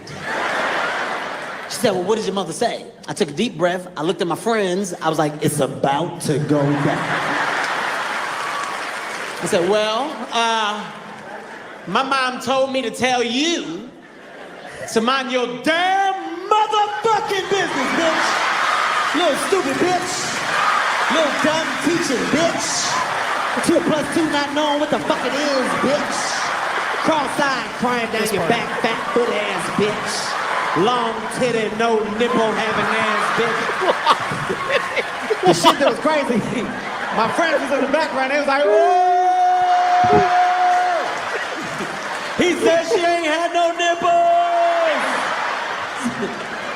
I got suspended. And an ass whooping. My mom beat the shit out of me when I got home. I told you to say 2 cuss words. You said 76 of them. I thought I was Samuel L. Jackson. I'm sick and tired of these motherfucking teachers in this motherfucking school. All right. Well, that was fun. That was fun. My God. DA, what would you do if you heard somebody go up to a teacher? What? Say, What? What would you do? What? Long titty. I mean, if I ever witnessed somebody call a teacher over or the teacher was talking to them, and they go, I just hear it out of the corner of my sight. I hear, you long titted, no nipple having ass. Like, I don't know what I would do. Oh my God. I have so many stories, and it's not like nobody wants to hear all the stories, but I got so many. Are you reading the chat? Everybody wants to hear your stories. I've Hive, lived type a of life. one. Show them you guys want to hear them. Let's do it. Oh I'll my type mine in God. there. Let's That's see the hilarious ones. shit. DA, So, you know, when I was in church school, so I've always been a little fascinated. See the chat? Yeah, I get. What'd you see? 69? Is that what you saw? 69. That's how I laughed when I saw 69 because I'm a child. Anyway, when I was in church school, I think it was 7th grade. I was reading a novel. I think it was called The SOBs, and it was like about a military group, like in Vietnam, and it had sexual scenes. It was like really raunchy. It was like a pulp fiction for adult males. It was all about violence, killing, and banging chicks. And anyways, there was a very graphic scene where a female military person was banged by somebody in her and so my teacher calls my parents in to an after school nighttime session. Hey, I want you guys to meet me at the school. Something very serious with your son, 7 o'clock at night at the school. We're all sitting there, and he's like, your son brought this book to school. And they're like, oh shit. You know, and I said, I want to read to you a passage of the kind of stuff that's in this book. My dad says to the guy, I know what kind of stuff's in that book. I'm an adult. I know what that book has in there. No. I want to read it to you. So my dad kept insisting, dude, I understand what's in an adult book. No, I want to read it. So he read passages, and my dad was like, are you getting an erection from this or what? Because like, well, wow. I literally don't need you to read. And he was reading a full passage of a sex scene. And my dad's like, are you having fun? Because like, I just told you, I know what's in that book. So, why was he so adamant about reading that? I don't know. My dad was like, I think you're getting more out of this than I am. Like, why do you feel compelled to have to read me the entire chapter of this book? Yeah. Like, I get it. Like you could have just left it at, there's a sex scene in the book and we would have been good. You got to make it so uncomfortable. Be like, what are you getting off to this right now? Right. And that's what he said. To another guy. Like, what is it? And to be fair, my parents were awesome. They stuck up I got in trouble several times. One time I got in trouble because, they tried to get my friend and I to turn against each other by lying and saying, well, your friend already told us you did something and he didn't. And so my parents like chewed the principal and said, if my son said he didn't do it, he didn't do it. Like, he's an honest guy. And if my son said he didn't do it, then he didn't do it. And so that was cool. But I was going to tell you one more story. In my day, in my church school, we had things called hacks.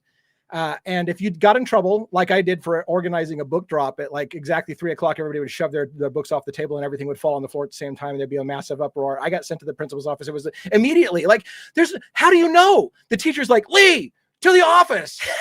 Like, how the heck do you know that was me? But anyways, so I organized that, right? I go to the office, but there was a guy, super popular, 9th grade at the time. I was in a lower grade. And he got his hacks for doing something wrong, and they would bend you over a table, and they literally had a board with holes sawed through it so that it would whistle as it swings through the air to hit your ass. And you'd bend over, you'd pull your pants down, and they would full on. This thing would come in. It's like a Nerf football. It's like a Nerf football back in the day where you throw. It's like, they don't do that shit, I don't think, anymore. It was brutal. It was brutal. So anyways, so they whacked him once. He held his composure. They whacked him again. He held his composure. Then he goes out after they're done because they had a rule, like a 2-hit rule about hitting him. So he goes out. Jesus Christ. I'll never forget this day. He goes out into the hall after getting hacked, and everyone in the school is on break and they're waiting. Everybody's reading his face. Oh my God, is he crying? Is he crying? Like, he's got to be in tears, right? And he comes out and he's all like like all arms akimbo, like, no fucking problem. I just took it. And he's like, he goes, look, everybody, look at my ass. Pulls his pants down. He's got 2 softball-sized bruises on his ass, right? And they hauled him back in there and hit him so many times that he came out bawling. And by the way, shortly after that, they got shut down. That school got shut down for that. But that was one of my. Serious? Yeah, it was bad. They bruised him super, super bad, and they tried to make a point of it. But it was so. I'm telling some pretty brutal stories. But yeah, that was my childhood growing up. See, I had a little bit different of an experience, not with getting paddled, but just an extremely uncomfortable conversation with parents, teachers, and so in 8th grade, our middle school would take a trip out to Washington, D.C., and it was like the big trip. Every 8th grader looked forward to it, and we had, chaperones or whatever, and all my best friends, like none of our parents were chaperoning.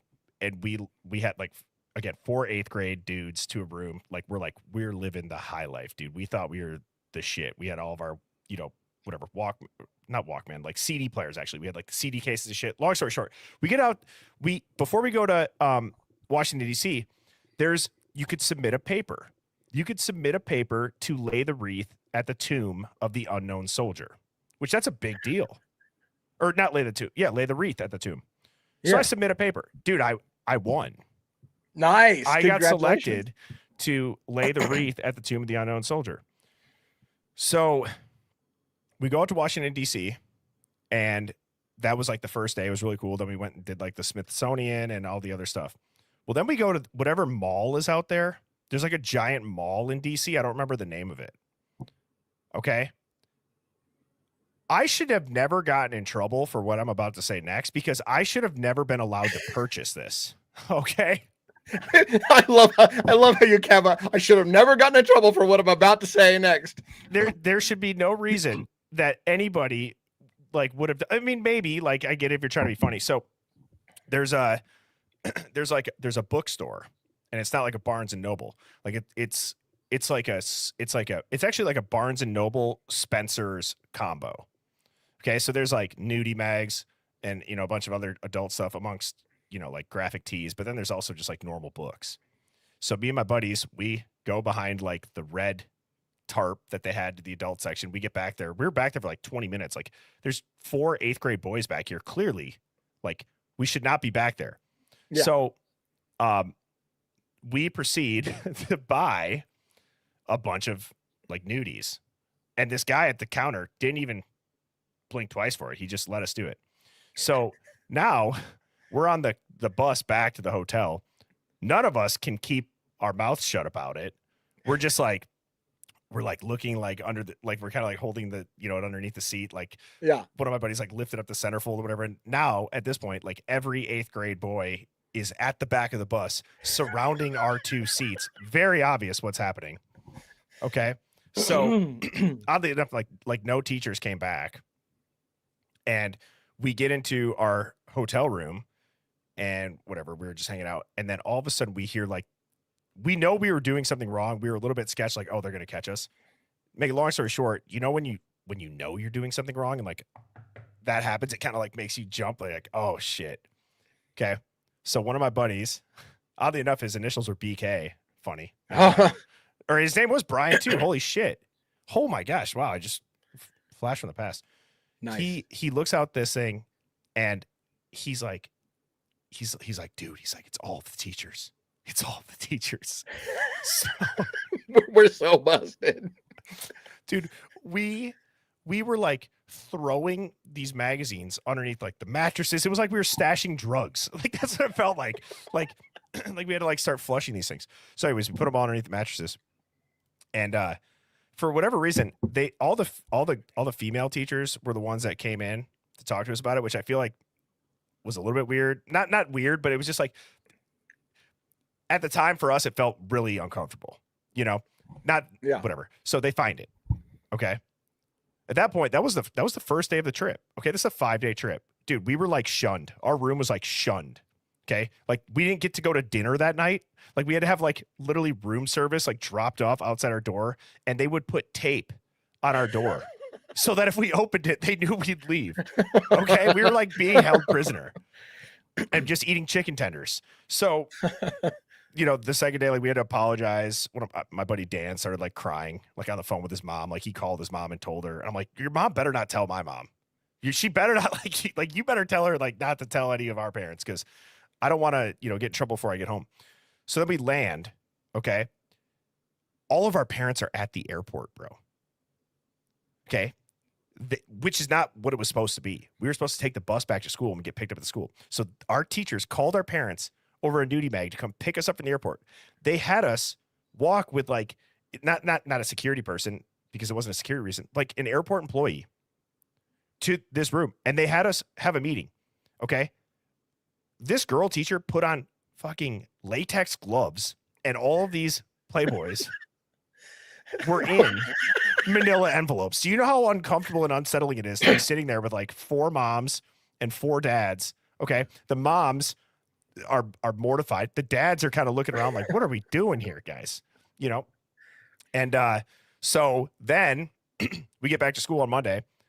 My mom was so disappointed in me because I just laid the wreath at the tomb of the unknown soldier only to have it soured by buying like a Playboy or a Max or whatever it was.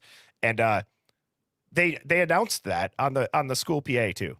They announced it that there was purchases made of this and yada, yada, yada, and they won't stand for it. And so that was a very long story, DA, but nonetheless, it's a beautiful story. I will try to refrain from where my mind went during that story. No, it was tell great. us. Tell us. No. Yes. Inappropriate squirrel. By the way, I'm literally watching people just unsubscribe from my ass right now. They're just like, why? I'm just kidding. Dude, who cares? You're fine. This is fun. This is fun. It's one night a week, like you say. See, latex gloves. That was it. Somebody just said it. Latex gloves. You talked about the latex gloves. Well, and that whole time, my dad was just like, well, why were you guys not with them? Like my dad said that. He's like, why weren't you chaperoning them? Like, isn't that why you said you only needed so many chaperones? It was a small group. And yet, how did they buy it? Like, where did they go? Do you guys even know? And they're like, well, we gave them free time to go roam around. And my dad's like, what do you think they're going to do? Yeah. Like, what do you think they're going to go do? God, it was getting awkward. It was kind of getting heated because I remember all the parents were upset. Like, they just had to drive down to the city, go to the airport, then get presented a Playboy in a manila envelope with latex gloves on. Every time I think latex gloves, I see Fight Club, freaking Brad Pitt slapping on the latex gloves, saying, "You want to finish her off?" But anyways, I just did you see that sign? That movie? Yeah, there was a moment with the latex gloves, but yeah, that's hilarious. We are not going to have any more stories to share because we're going to get them all done tonight. Apparently, are you trying to rush out of here? No, I'm good. Sounds like it. Put you on the spot more then. Let's go. Yeah. Now you have 2 more stories to tell. I lived a long life, sir. I've got a lot of stories. but there's only a certain kind of group of people that can handle those kind of stories. I was a little bit of a dick as like a 6th through 8th grade kid. Like a menace for no reason. Really? Which at the time seemed harmless. Like getting in fights and stuff, or just causing problems? No, I haven't really ever been in that many fights, to be honest. Yeah. And no, just like things that I thought were harmless that now, like if I'm driving down the road and a water balloon or a snowball pelts my car, okay, like I'm gonna be pissed. I was terrorizing my neighborhood. Like I would have like different positions from trees to throw snowballs at cars by myself. I'd go on solo missions and I would just pelt cars with snowballs for hours. The shit that I did as a kid, you just took me back to a story. My friend and I don't know why this was funny. It wasn't funny. It's not funny, but we decided to make a mannequin of like clothes and stuff it so that it looked like a human body and put it in the street and make fake blood and make it look like somebody got ran over kind of thing. And then we would sit there and scream as cars go by like somebody just got hit by a car. Why we thought that was funny at the time, I don't know. We did shit when I was younger that I'm embarrassed to say that I was a bit of a menace myself as well. But it was funny because I don't think I wasn't a bad boy. Like I was really straight laced, but then I think of the stories. So maybe dropping eggs off of bridges. No. That just reminded me of this. When I said I was just a dick, okay, I I like relapsed in like 9th grade. Like, okay, like it was like bad 6th grade. You relapsed in ninth grade. So I just got into high school. We moved from my child. Okay. So we moved from my childhood house from just kind of like a smaller subdivision. We moved into like the main subdivision in the town that I grew up. So all my buddies were there. And there was this giant hill by where we lived. It was like Mill Road Hill. Dude, it was the steepest. Like I don't even, and it was a back road hill. I don't even know how this was. Like if you had a truck or a trailer, you're not getting up it. That's how steep it is. Okay. Like there's no lines painted on it, but it was a relatively busy road because during school hours when all the traffic would be at the stoplights, you'd go that way. Okay. So this is like right around this time of year. And you know how they put those pumpkin like trailers out where you can go and it's like the honor system and you put money in it and then you take a pumpkin. Yeah. Okay. So I'm not proud of this, but me and like 4 of my buddies, dude. So I'm not proud of this. Again, this is what I'm saying. Like, if this happened to me, you would see me on the news for beating a bunch of high schooler kids' ass. Like, I would not let it go if this happened to me. And I just think back, I'm like, what were we thinking? So not only did we go grab these pumpkins, we grabbed the biggest pumpkins that we could find, and we rolled them down the hill at oncoming cars. Oh my God, yes. It was like a 25-mile-an-hour road. Like, it wasn't crazy.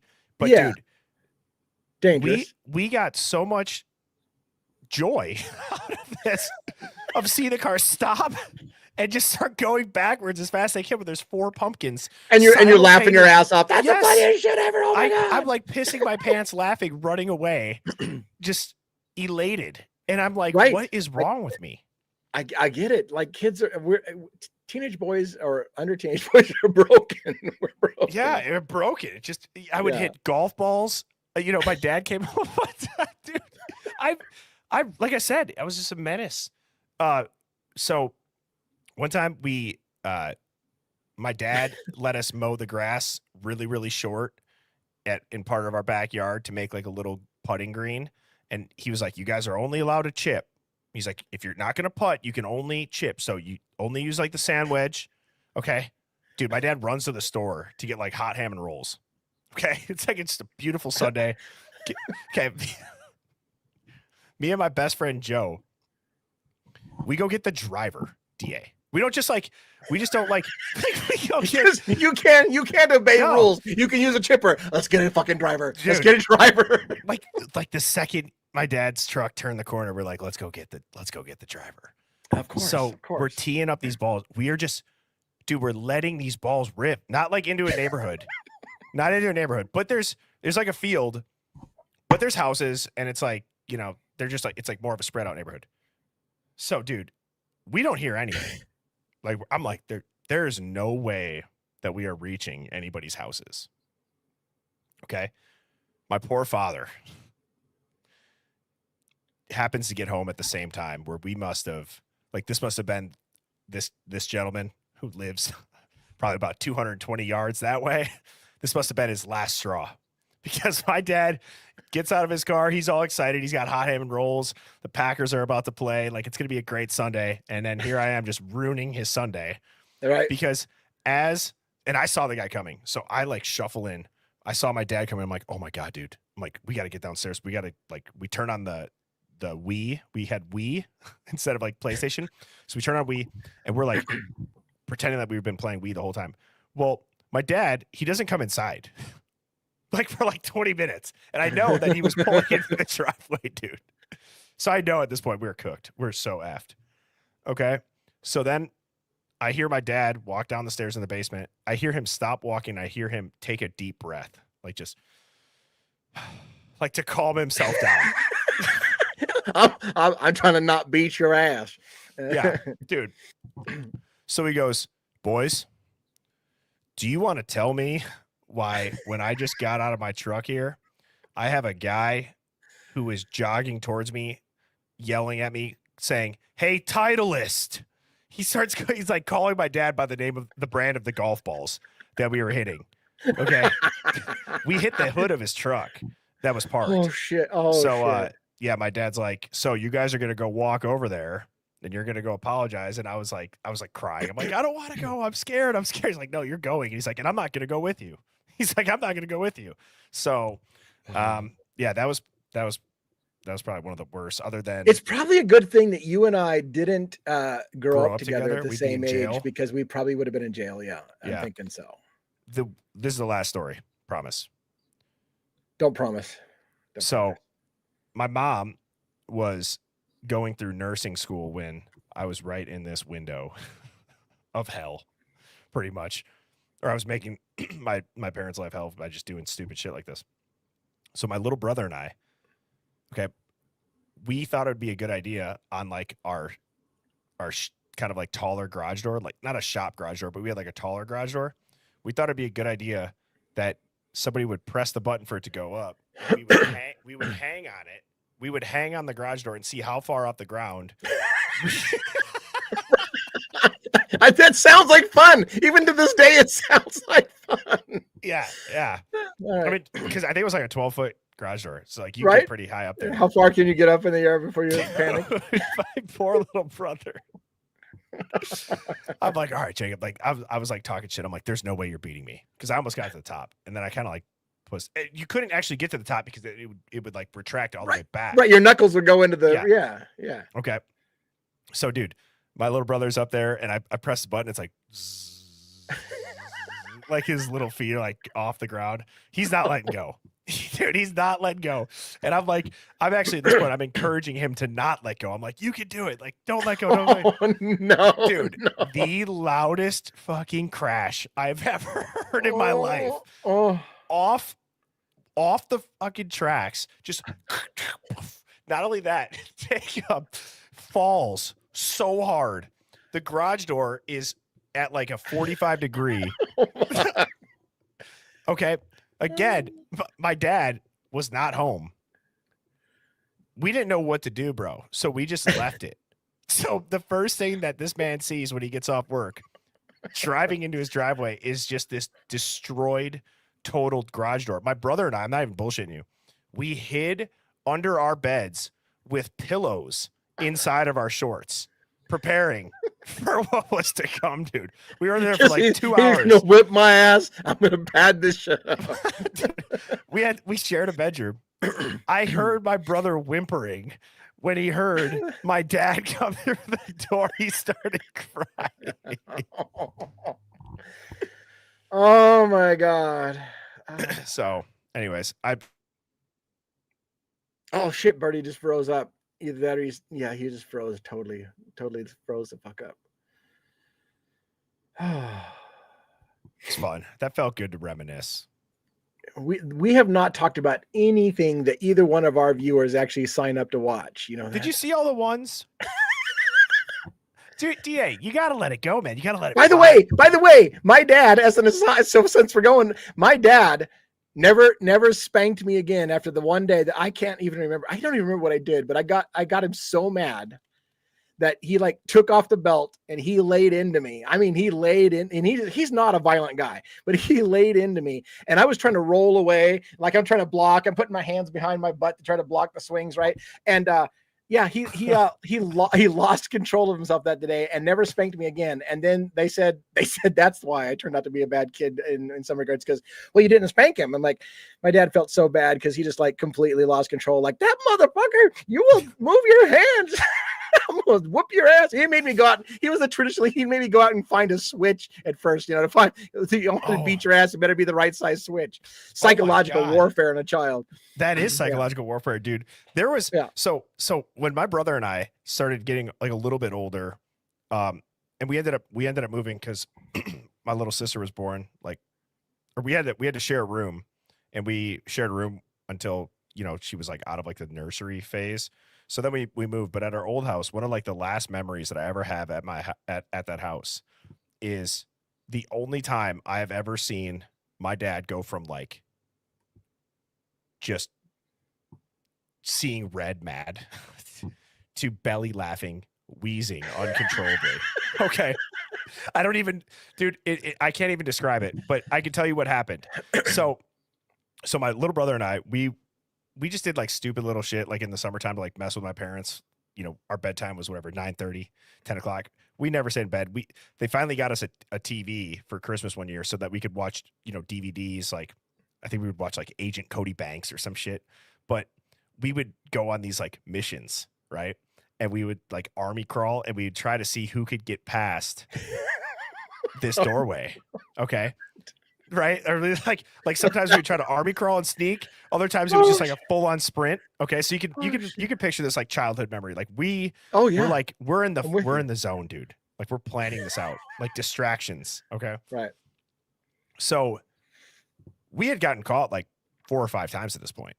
It's driving my dad up a wall who's just trying to relax in the recliner. And if you ever had a recliner father, you're going to know exactly the noise that I'm talking about when you know you're cooked. Boom. That's when you know. When the recliner comes down in such a way that it's intimidating. Yeah. That's how you know you're in for. So. Oh, my God. So anyways, we hear that recliner. We're like, oh, shit, get back to the bed. Get back to the bed. So we're in, we're like pretending to be asleep. Obviously, we're not.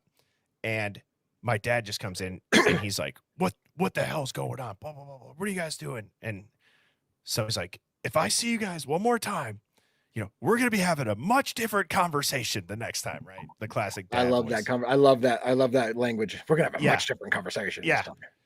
Well, what do you think we did, DA? We start hyping each other up. We're like, dude, the stakes have never been higher. The stakes have never been. Challenge accepted. Yeah. Bitch. Yeah, exactly. Okay. Yeah. So at this point, we then spent probably long enough planning this one out to where my dad thought we actually probably fell asleep. Okay. So he's probably like, thank God, like those two dumbasses are asleep now. And we proceed to go and we said, well, dude, we should go at the same time. Like, let's both do it. You guys can picture what happened. We hear the recliner and dude, my dad must have had like a light jog going at this point. Like the recliner went down and like, he was hauling ass to the room. So for whatever reason, dude, he picks up this damn, like, it was like a SpongeBob toy. Okay. So he like doesn't break. I like look back down the hallway. I'm like, oh shit, he's coming. Is what I was thinking. I see my dad not even break stride. Oh, he like picks this SpongeBob stuffed animal up off the ground. He leans back and just dots my brother in the back of the head, dude. My brother goes flying past me. I have this thought of like, oh shit, like I'm so glad that's not me. You know what I mean? Like, oh my God. As the SpongeBob toy hits my brother simultaneously, Jacob falls down. The SpongeBob toy goes, he goes, ha, ow.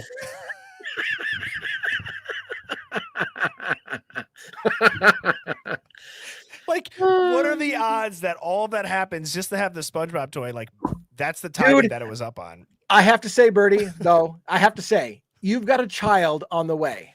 Oh, Remember all of this shit and what you did to your parents, and give a little bit of grace the first time or so.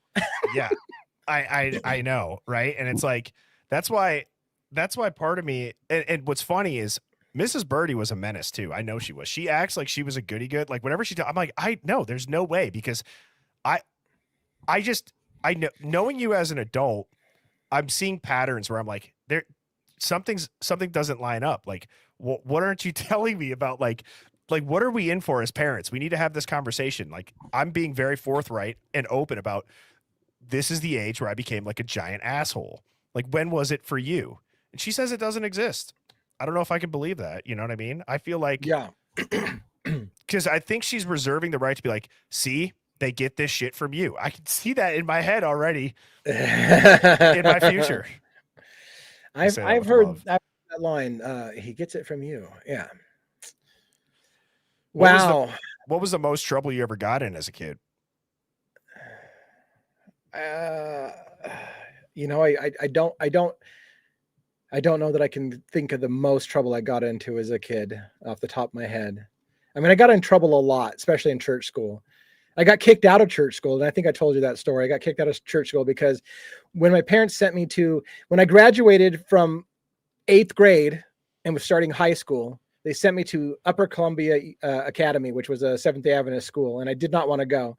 So I got my ear pierced that weekend. I did my own ear piercing. I pierced my ear, shoved a post through my ear and pierced my ear. And then I would take it out during class. And then I'd put it back in at night in the dorm room. And I organized a poker game in my room, both of which were really no-nos at the church school. And I got my ass thrown out. I think, and that sounds super mild. That got me, that's from one of the worst things I did. I got kicked. I got myself kicked out, and I never went back to church. I never went back to church school after that. Like I was public school from then on out. And by the way, I found out that public school kids are a lot less trouble than church school kids because everybody was looking to rebel at the church school. I actually, because where I grew up, it was K through 8 was church school. Then it was just one high school. It was like 5 or 6 schools that made one high school, and dude, all the church kids were bad. Like they were always like getting in the most trouble or just doing like the craziest shit that I don't know why. It's like, is it like freedom? Does it feel different going to public school? I can imagine if you're getting hit by a whistle paddle. Like, that I tell you, some of the people I went to church school with turned out to be the worst. Like a guy that I really liked, he became a pimp, and he pimped out one of the girls that I dated in school. Shit you not. I shit you not. Like I had a girlfriend in 7th grade. That chick was amazing. She was amazing. She had a nickname. I didn't know her nickname became her prostitute name. No, I'm not making this shit up. This was in church school. What was the nickname? Roxy. Roxy was her nickname. And so it wasn't anything spectacular, but I was like, why do you call yourself Roxy? Well, it turns out that was her prostitution name. She literally would get pimped out by this guy. And I was like, what the hell is it with us in church school? Like we turned out way worse than the public school kids I went to school with. It was at what age was he the pimp? Was this when he got to public school or is this older? Well, I mean, I dated her when we were in 7th grade. I didn't find out about the pimping thing until years later when I was in my 20s. Oh. So I don't know when exactly she became a prostitute kind of thing. But I mean, I shit you not. Like I can't make later on. I'm reaching out to an ex-girlfriend. I'm like, hey, we had great times together. I miss you. What have you been up to? Oh, I just got out of prison. I got pimped out by so-and-so who was in the school with us. And I'm like, oh my God, that's my church school. Wait, that's amazing. So did this, I'm under the impression that this happened as soon as church school got done. She became. I think so. So this was in schools. Got it. Oh yeah. By the way, you didn't phrase up. Great story about her, but no, this isn't. Wait, hang on. So, are you not friends with this guy because he pimped your girlfriend out, or what is the? He didn't pimp her out when I knew her. That was she got older. Oh okay, my God, I've been trying to ask you what age did the pimp become the pimp? In our 20s. Okay. I don't think you said that. I'm thinking this is like an 8th. I'm sorry I didn't clarify that. Yeah, that happened later. I reached out to her years later. There's like how she's been doing, and that's when I found out about that. Yeah. Hey, LA Mike goes, when you say dated, did that mean you had to go through your buddy? I mean, I only paid like $20 at the time. It was pretty cheap. Oh my God. This is. Oh my God. We gotta not do this so often. Awful. What's wrong? Captain took us off the case. Oh, I'm sorry. I told Terry about my dark days in college. It brought up some feelings. Well, honey Dick, that was a long time ago. You're not that same person you were. You don't get it. There is a darkness inside of me. It wants to get out, wants to walk around. It wants some walking around money. And it wants to buy some shoes. And it wants to walk up with the people and say, hey, Gator don't play no shit. You feel me? Gator never been about that. Never been about playing no shit. There's some darkness inside. There's some darkness inside of me. True. Oh, man. Gator don't play. What was your buddy's pimp name? I feel like that's just as important. I never knew his pimp name, and I dated his sister back in the day as well a little bit. Wow. Well, I wouldn't say dated. I had a crush on her, and we were boyfriend girlfriend for like I don't know, like 5 days. But yeah. I think that Heatherly yes, he does say that so nonchalantly, but Gypsy had a good point. Maybe we do the first Monday of every month like this. I don't think people will understand it. Like that's the problem from a I think branding people perspective. understand this exactly. Somebody People- signs into Devil's Advocates and they're like, "What the hell is this guy doing?" Like, this is nothing about true crime, about constitutional rights, about any of the shit that he talks about. Yeah, it's but great. it is fun. It's I a tell you, we plot need to do twist. this as an after dark show that's paid members only or something, so Well, I can like. So you've been, first of all, hang on. At this point now, you're on record enough where you've let it fly. I mean, for God's sakes, your girlfriend was pimped out, and My girlfriend. You know how bad it sounds in retrospect, dude. Your girlfriend was pimped out, dude. It was your buddy got his ass beat by a priest at a church school so bad that it shut down. I think you're making me suicidal. I had a shitty childhood. Your teachers were drunk as hell all the time. Oh my God, I had it bad. Yeah, I got it. I get it. I need some therapy. Yeah, it's it's your inner child. It needs to heal, and you have therapy the first Monday of every month. And I headbutted. You headbutted a girl? Yeah, I did. I know that you probably got another one in the chamber. I'm still pissed that I never got to fight back. I got kicked out of school for fighting and never got to hit the guy back. Yeah, you had an illegal gambling group. I organized an illegal gambling at my church school. Yeah. Your dad read you porn. Oh my gosh! Speaking of that, back in the day.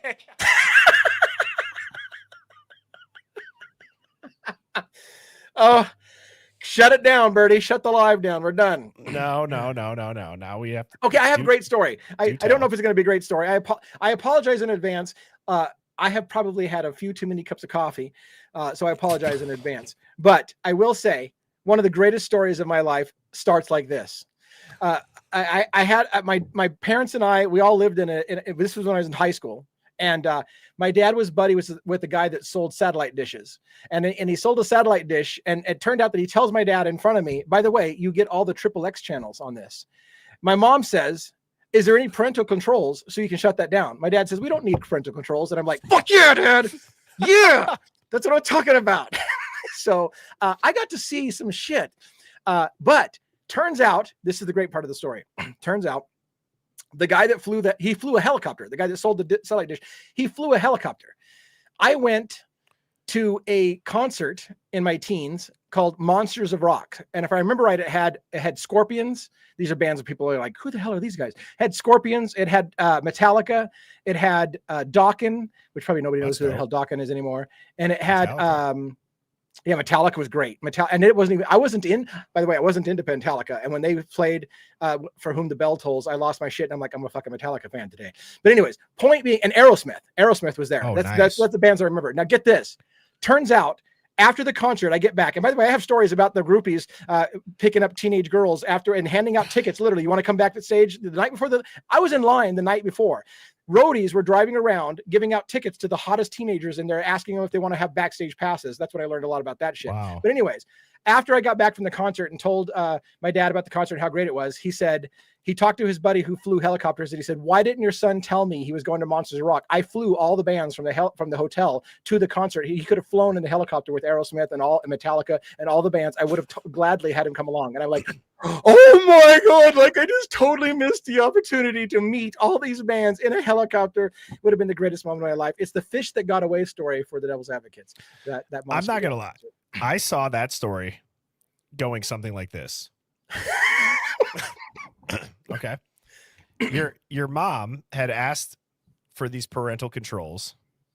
Your father says, well, no, we don't need that. You're hyped. He's hyped. Your mom probably ends up maybe being opportunistic every now and again, where it gets to the point one night at the dinner table, your dad just looks at all of you guys after getting the bill after the first month, and he just goes, it stops today.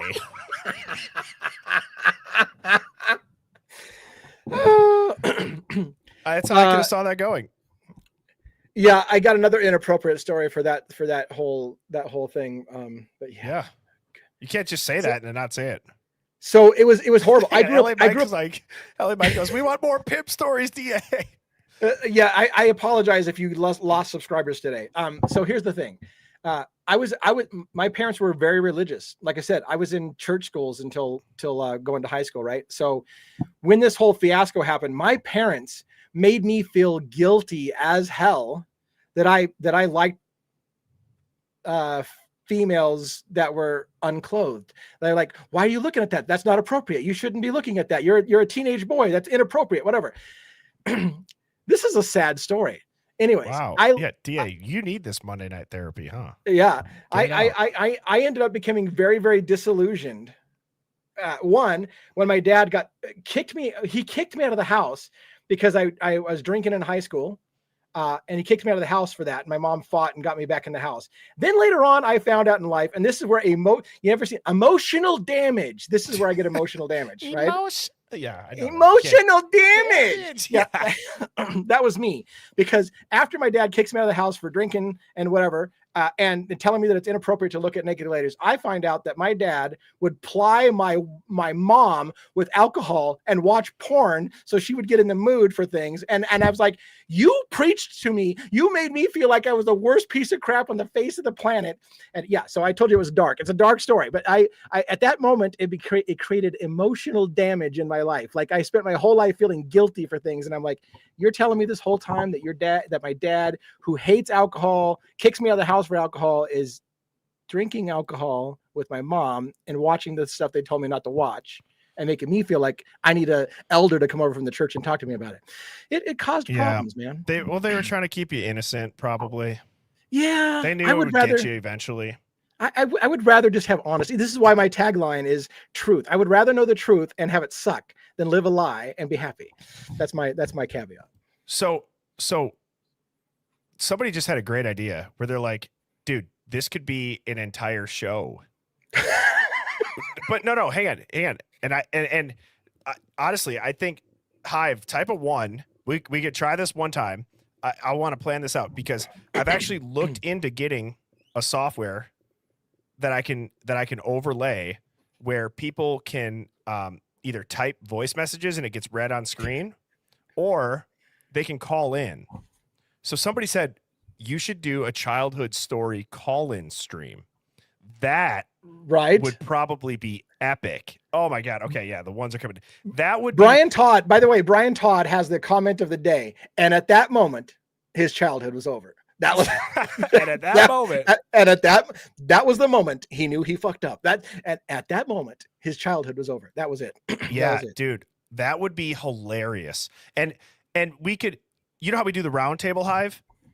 We'll keep doing the round table. That would be so fun. It's like, okay, we have, childhood stories one time. It could be call-ins about like worst first date. It could be dude. Yes. I don't have any more stories to tell. I think I'm telling everything tonight. Like my whole life story is getting over. Well, tell us your worst first date, DA. Fuck no. Yeah, tell us. I mean, for God's sakes, you got stalking charges one time, didn't you? Or something like that. I never got charges. I had the police called on me, but it wasn't charges. Yeah, I don't have a worst first date kind of thing. I didn't date a lot, to be honest with you. I didn't date a lot. Somebody in the Hive has to have just an absolutely epically horrendous first date that could be summed up in 2 sentences or less. Oh, yeah. And there could be a limit. That's a great idea, Sky Blue. It could be like a 3, 4, maybe 3 minutes is short, maybe like 5 minutes, right? That's a long time, right, DA? Yeah. I mean, what are we talking about? What are we comparing it to? It would have to be like an after dark show. We should do it on Friday night. That'd be fun. Yeah, that would be fun. A call and a stream with a different subject every week would be a blast. Yeah. Dude, sometimes we just, even for my own like soul, dude, we talk about a lot of heavy shit. I mean, we for do. God's sakes, that's the thing. thing. Talking about like how these people were killed. Yes. Or if they were killed. Yeah. For I mean, with so many other, you know how many people have thought faked their death at this point, dude? It's not, I need creative freedom. I need to listen. I need to be surrounded by people who, the energy I is, 100% agree with you. The question is, should we be doing it as part of our channel? But you're right. Like, we have to blow off steam sometime, because you're right. We talk about some deep, like really disturbing stories. Yeah. And you know, you have to. That's why I interject humor in my shit, because I feel like, I know it sounds like it's inappropriate to make a joke in the middle of a serious topic, but you have to lighten it up a little bit. It's pretty heavy shit. Well, So. and I can tell you all too, from my perspective, for what it's worth, I feel like I have my best streams when I take a day or two off and I do one of these type of shows, and then I come back, you know, re-excited, all that stuff. But I mean, that is one thing, DA, that I will say, I've always branded the Hive as like thinking different hits difference, right? So like it could apply to anything. It could apply to like, I'm thinking differently about what a live stream could be. And that's, the chat is a part of the live stream, and it's interactive, and people actually come for they get to participate in it. And so, well, yes, we've talked about the IDO4 because everybody in Moscow is corrupt as hell, and it's a portal to hell. And I think there's a lot of constitutional things that I don't like about it. There's always going to be time to dissect and discuss those cases, but there might not always be time to hear epic childhoods from people, childhood stories from people. So, I think that. Well, what I dig about criminal videos, it's funny about you and I, like we don't script things. You know, you and I, when we go live together, there's really not. I mean, literally, I think I texted you maybe 30 minutes before the show, hey, what are we talking about tonight? And you're like, I don't know, let's talk about this. And it's like, more and more you and I are just going off the cuff, because in some regards, I think we're best when we go off the cuff kind of thing. But again, it's not really my, what do you got? I remembered a comment that I read on your stream today. I was watching one of your older, not older streams. I was like, what is that video? Because it came on my thing and it was surprise guess. Well, it was when you called into mine, because it didn't like have a thumbnail. So Right. What is that? Right. Okay. Yeah. Dude, I read somebody's comment and it was like something along the lines of like, this was the perfect stream for me. They said, Birdie is my ADD side of my brain. You know, Devil's Advocates is the autistic side of my brain. I'm like, Right. Oh my God. That's what I said. And I you said- saw that comment. I'm like, am I autistic? Hey, I've never once thought of myself that way. Like, I can tell you didn't know how to respond to that. I remember that, and I was like, I'm the autistic side of your brain. Like, do I have autism? Like, I started to like, I need to check into therapy. Did I have autism this whole time? See, DA, similar to like when my little brother was trying to run by me in the room and he got dotted with the SpongeBob toy. And I was like, I'm so glad that was not me. I'm not gonna lie. There was a piece of me that I was like, oh, thank God I'm the ADD side of it. Right? And not the autistic side. Fair enough. I mean, it is what it is, but no, this is a lot of fun, man. I'm gonna stay on for about 5-10 more minutes. Yeah. Last night I kind of inadvertently just stayed on after the guests and just shot the shit with the chat. And Dawn was texting me saying like, I think that was a lot of fun, you know, blah, blah, blah. So I'm going to do that. I'm going to try to get back into doing that. So thank you so much for popping on up. To everybody that's over in the Devil's Den, thank you for tuning in. And DA, I'll see you next Monday. All right. Thank you so much for having me again. Yep. Peace out. Have a good night, everybody. Thank you. See ya. Oh, Hive. My cheeks hurt. These cheeks hurt. That was fun. That was a lot of fun. Yeah. We're making progress. We're making progress. That was a good show. DA, we always will end up getting them a little bit loosened up. So I love that call-in idea. Who suggested that? I want to make sure. I know I had it on screen. Who suggested that? I want to give them the top dog award. Yeah, I agree. That was a lot of fun. I know. That's what I hear. Yeah, it was needed. I don't know if that person is still in here who gave that suggestion, but dude, I think that would be a blast. I mean, even if that's not a cross stream thing, and me and DA, we just do, you know, a Monday a month with him. As I said, after this week, I'm really going to go back to, and it's nothing against people that are on the stream, right? I'm talking with all of them. It's completely civil. I just need to go back to doing a little bit more solo streams. I might try to start and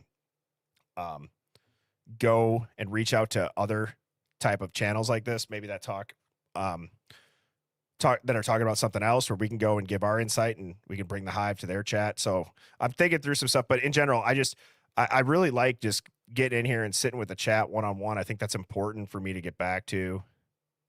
Chevy Metal did. Hell yeah. Nice. Chevy Metal. Top dog. And I also thought about getting like a because I'm going with this whole lit up background now. I also thought about getting like an LED light up whiteboard that sits like right here, and it'll have like, you know, a Top Dog Hall of Fame that I can like actually write people's usernames on. So I need to get that, because there's some that just, they got to live in infamy, you know, like KDF with the Tiggle Biddies comment. that would be like a Hall of Fame comment. We've had some good ones and they deserve to be remembered. It'd actually be cool to kind of like, it'd be fun to be able to like get like, if I could print them off and somehow have like, maybe like it could be like the door of fame. Like I could just like tack them to the door or like tape them to the door, all the comments.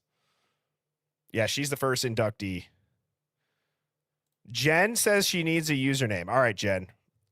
Hive, let's focus up. Jen, what's a talent you have? What is something that you're either incredibly bad at or good at? Like, we got Not Lamey Jamie set up in about 5 seconds last night. Yeah, Tiggo, but look at this. We are surrounded by epic comments. Ball so hard they call me Allen Hiverson. Jesus goddamn Christ. Can we get that on a t-shirt immediately? Detective Mowry, it pains me. It pains me to do this. I don't want to do it. Detective Mowry, I don't want to give you it. But that deserves a top dog award. Damn it. None of your mom comments are getting on there. Mildly epic comments, that would be one.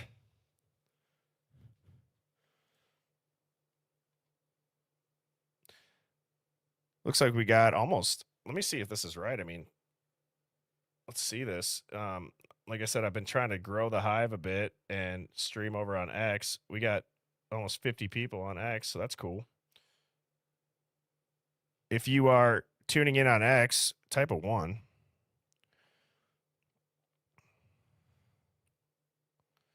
Yeah, face cheeks mildly hurt. Zen Jen, number 1. Love that. Zenny Jenny. Yeah, I got to come up with one for you now, Mowry. Zen Jen, love it. Red Pill Jen. Jenny, oh, Jenny from the block. There was like 3 that came in at the same time that said that. Oh, that's a, like I could write it on a like I could do like a white or like a dry erase marker on a magnet strip. That's a good idea.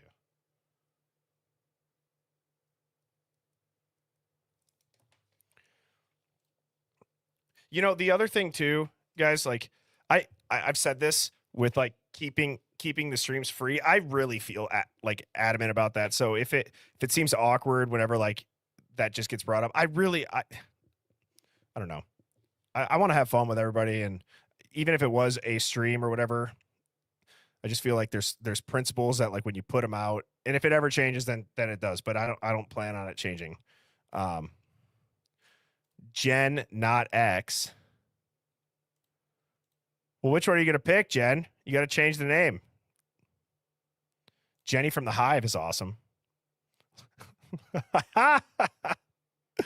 Lamey Jenny from Lamey Jamie. Chevy's Jenny and the Bats. That's good.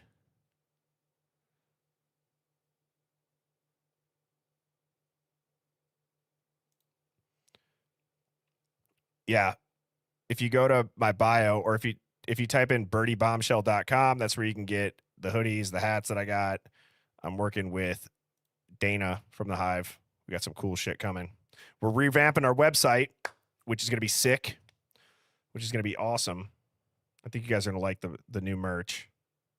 Dana's been putting in a lot of work on that. I'm excited to see it. Jen and Juice.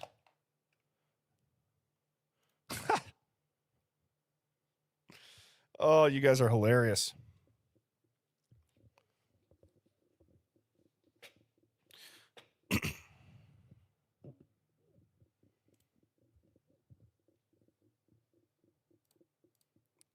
Hell yeah. Shout out Shoe Girl, Dana.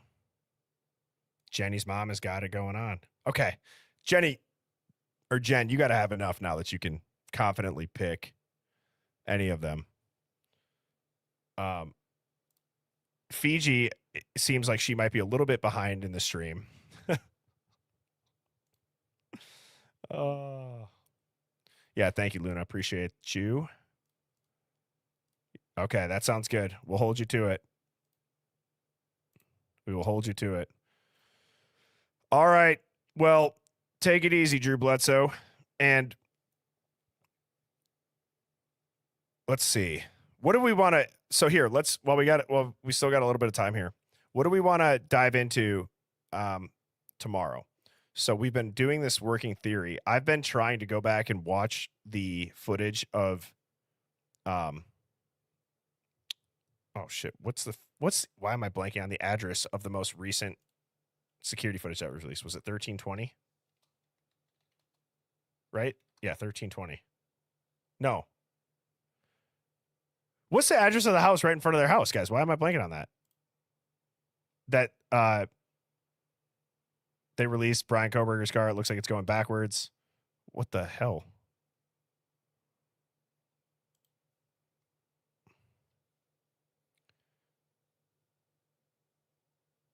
Oh, 11. Is it 1330 or 11? Whatever. Who cares? You guys know what I'm talking about. I don't know why I just blanked on that. Jesus Christ. So anyways, my thought when I'm watching that is I wanted to time that up with, did somebody get taken to the hospital? Did it whatever? Like just thinking out loud. I'm telling you, the more that I watch that footage, dude, I'm convinced. I am absolutely convinced that they are playing that footage in reverse of the car driving. I can't unsee that. And I know we've said we're going to go back to the beginning and we're going to forget everything that we know, but I swear that car looks like it is going backwards and the headlights are in front of it, and it drives to the same side of the road that it would have driven up on, assuming you're driving on the right side of the road. It's got me in a pretzel right now because I don't know what to do with that theory.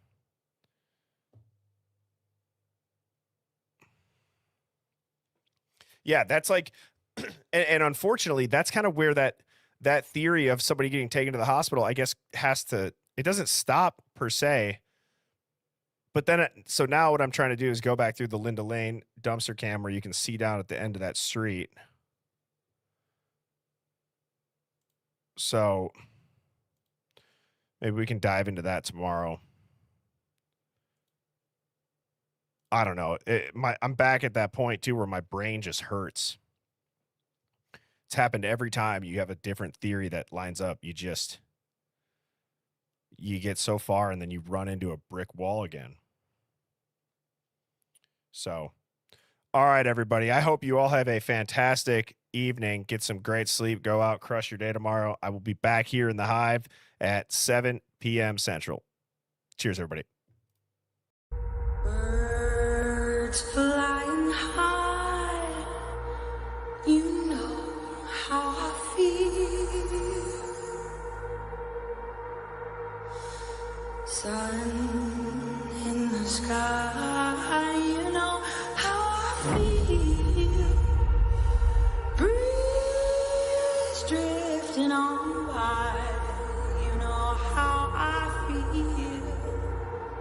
It's a new dawn, it's a new day, it's a new life.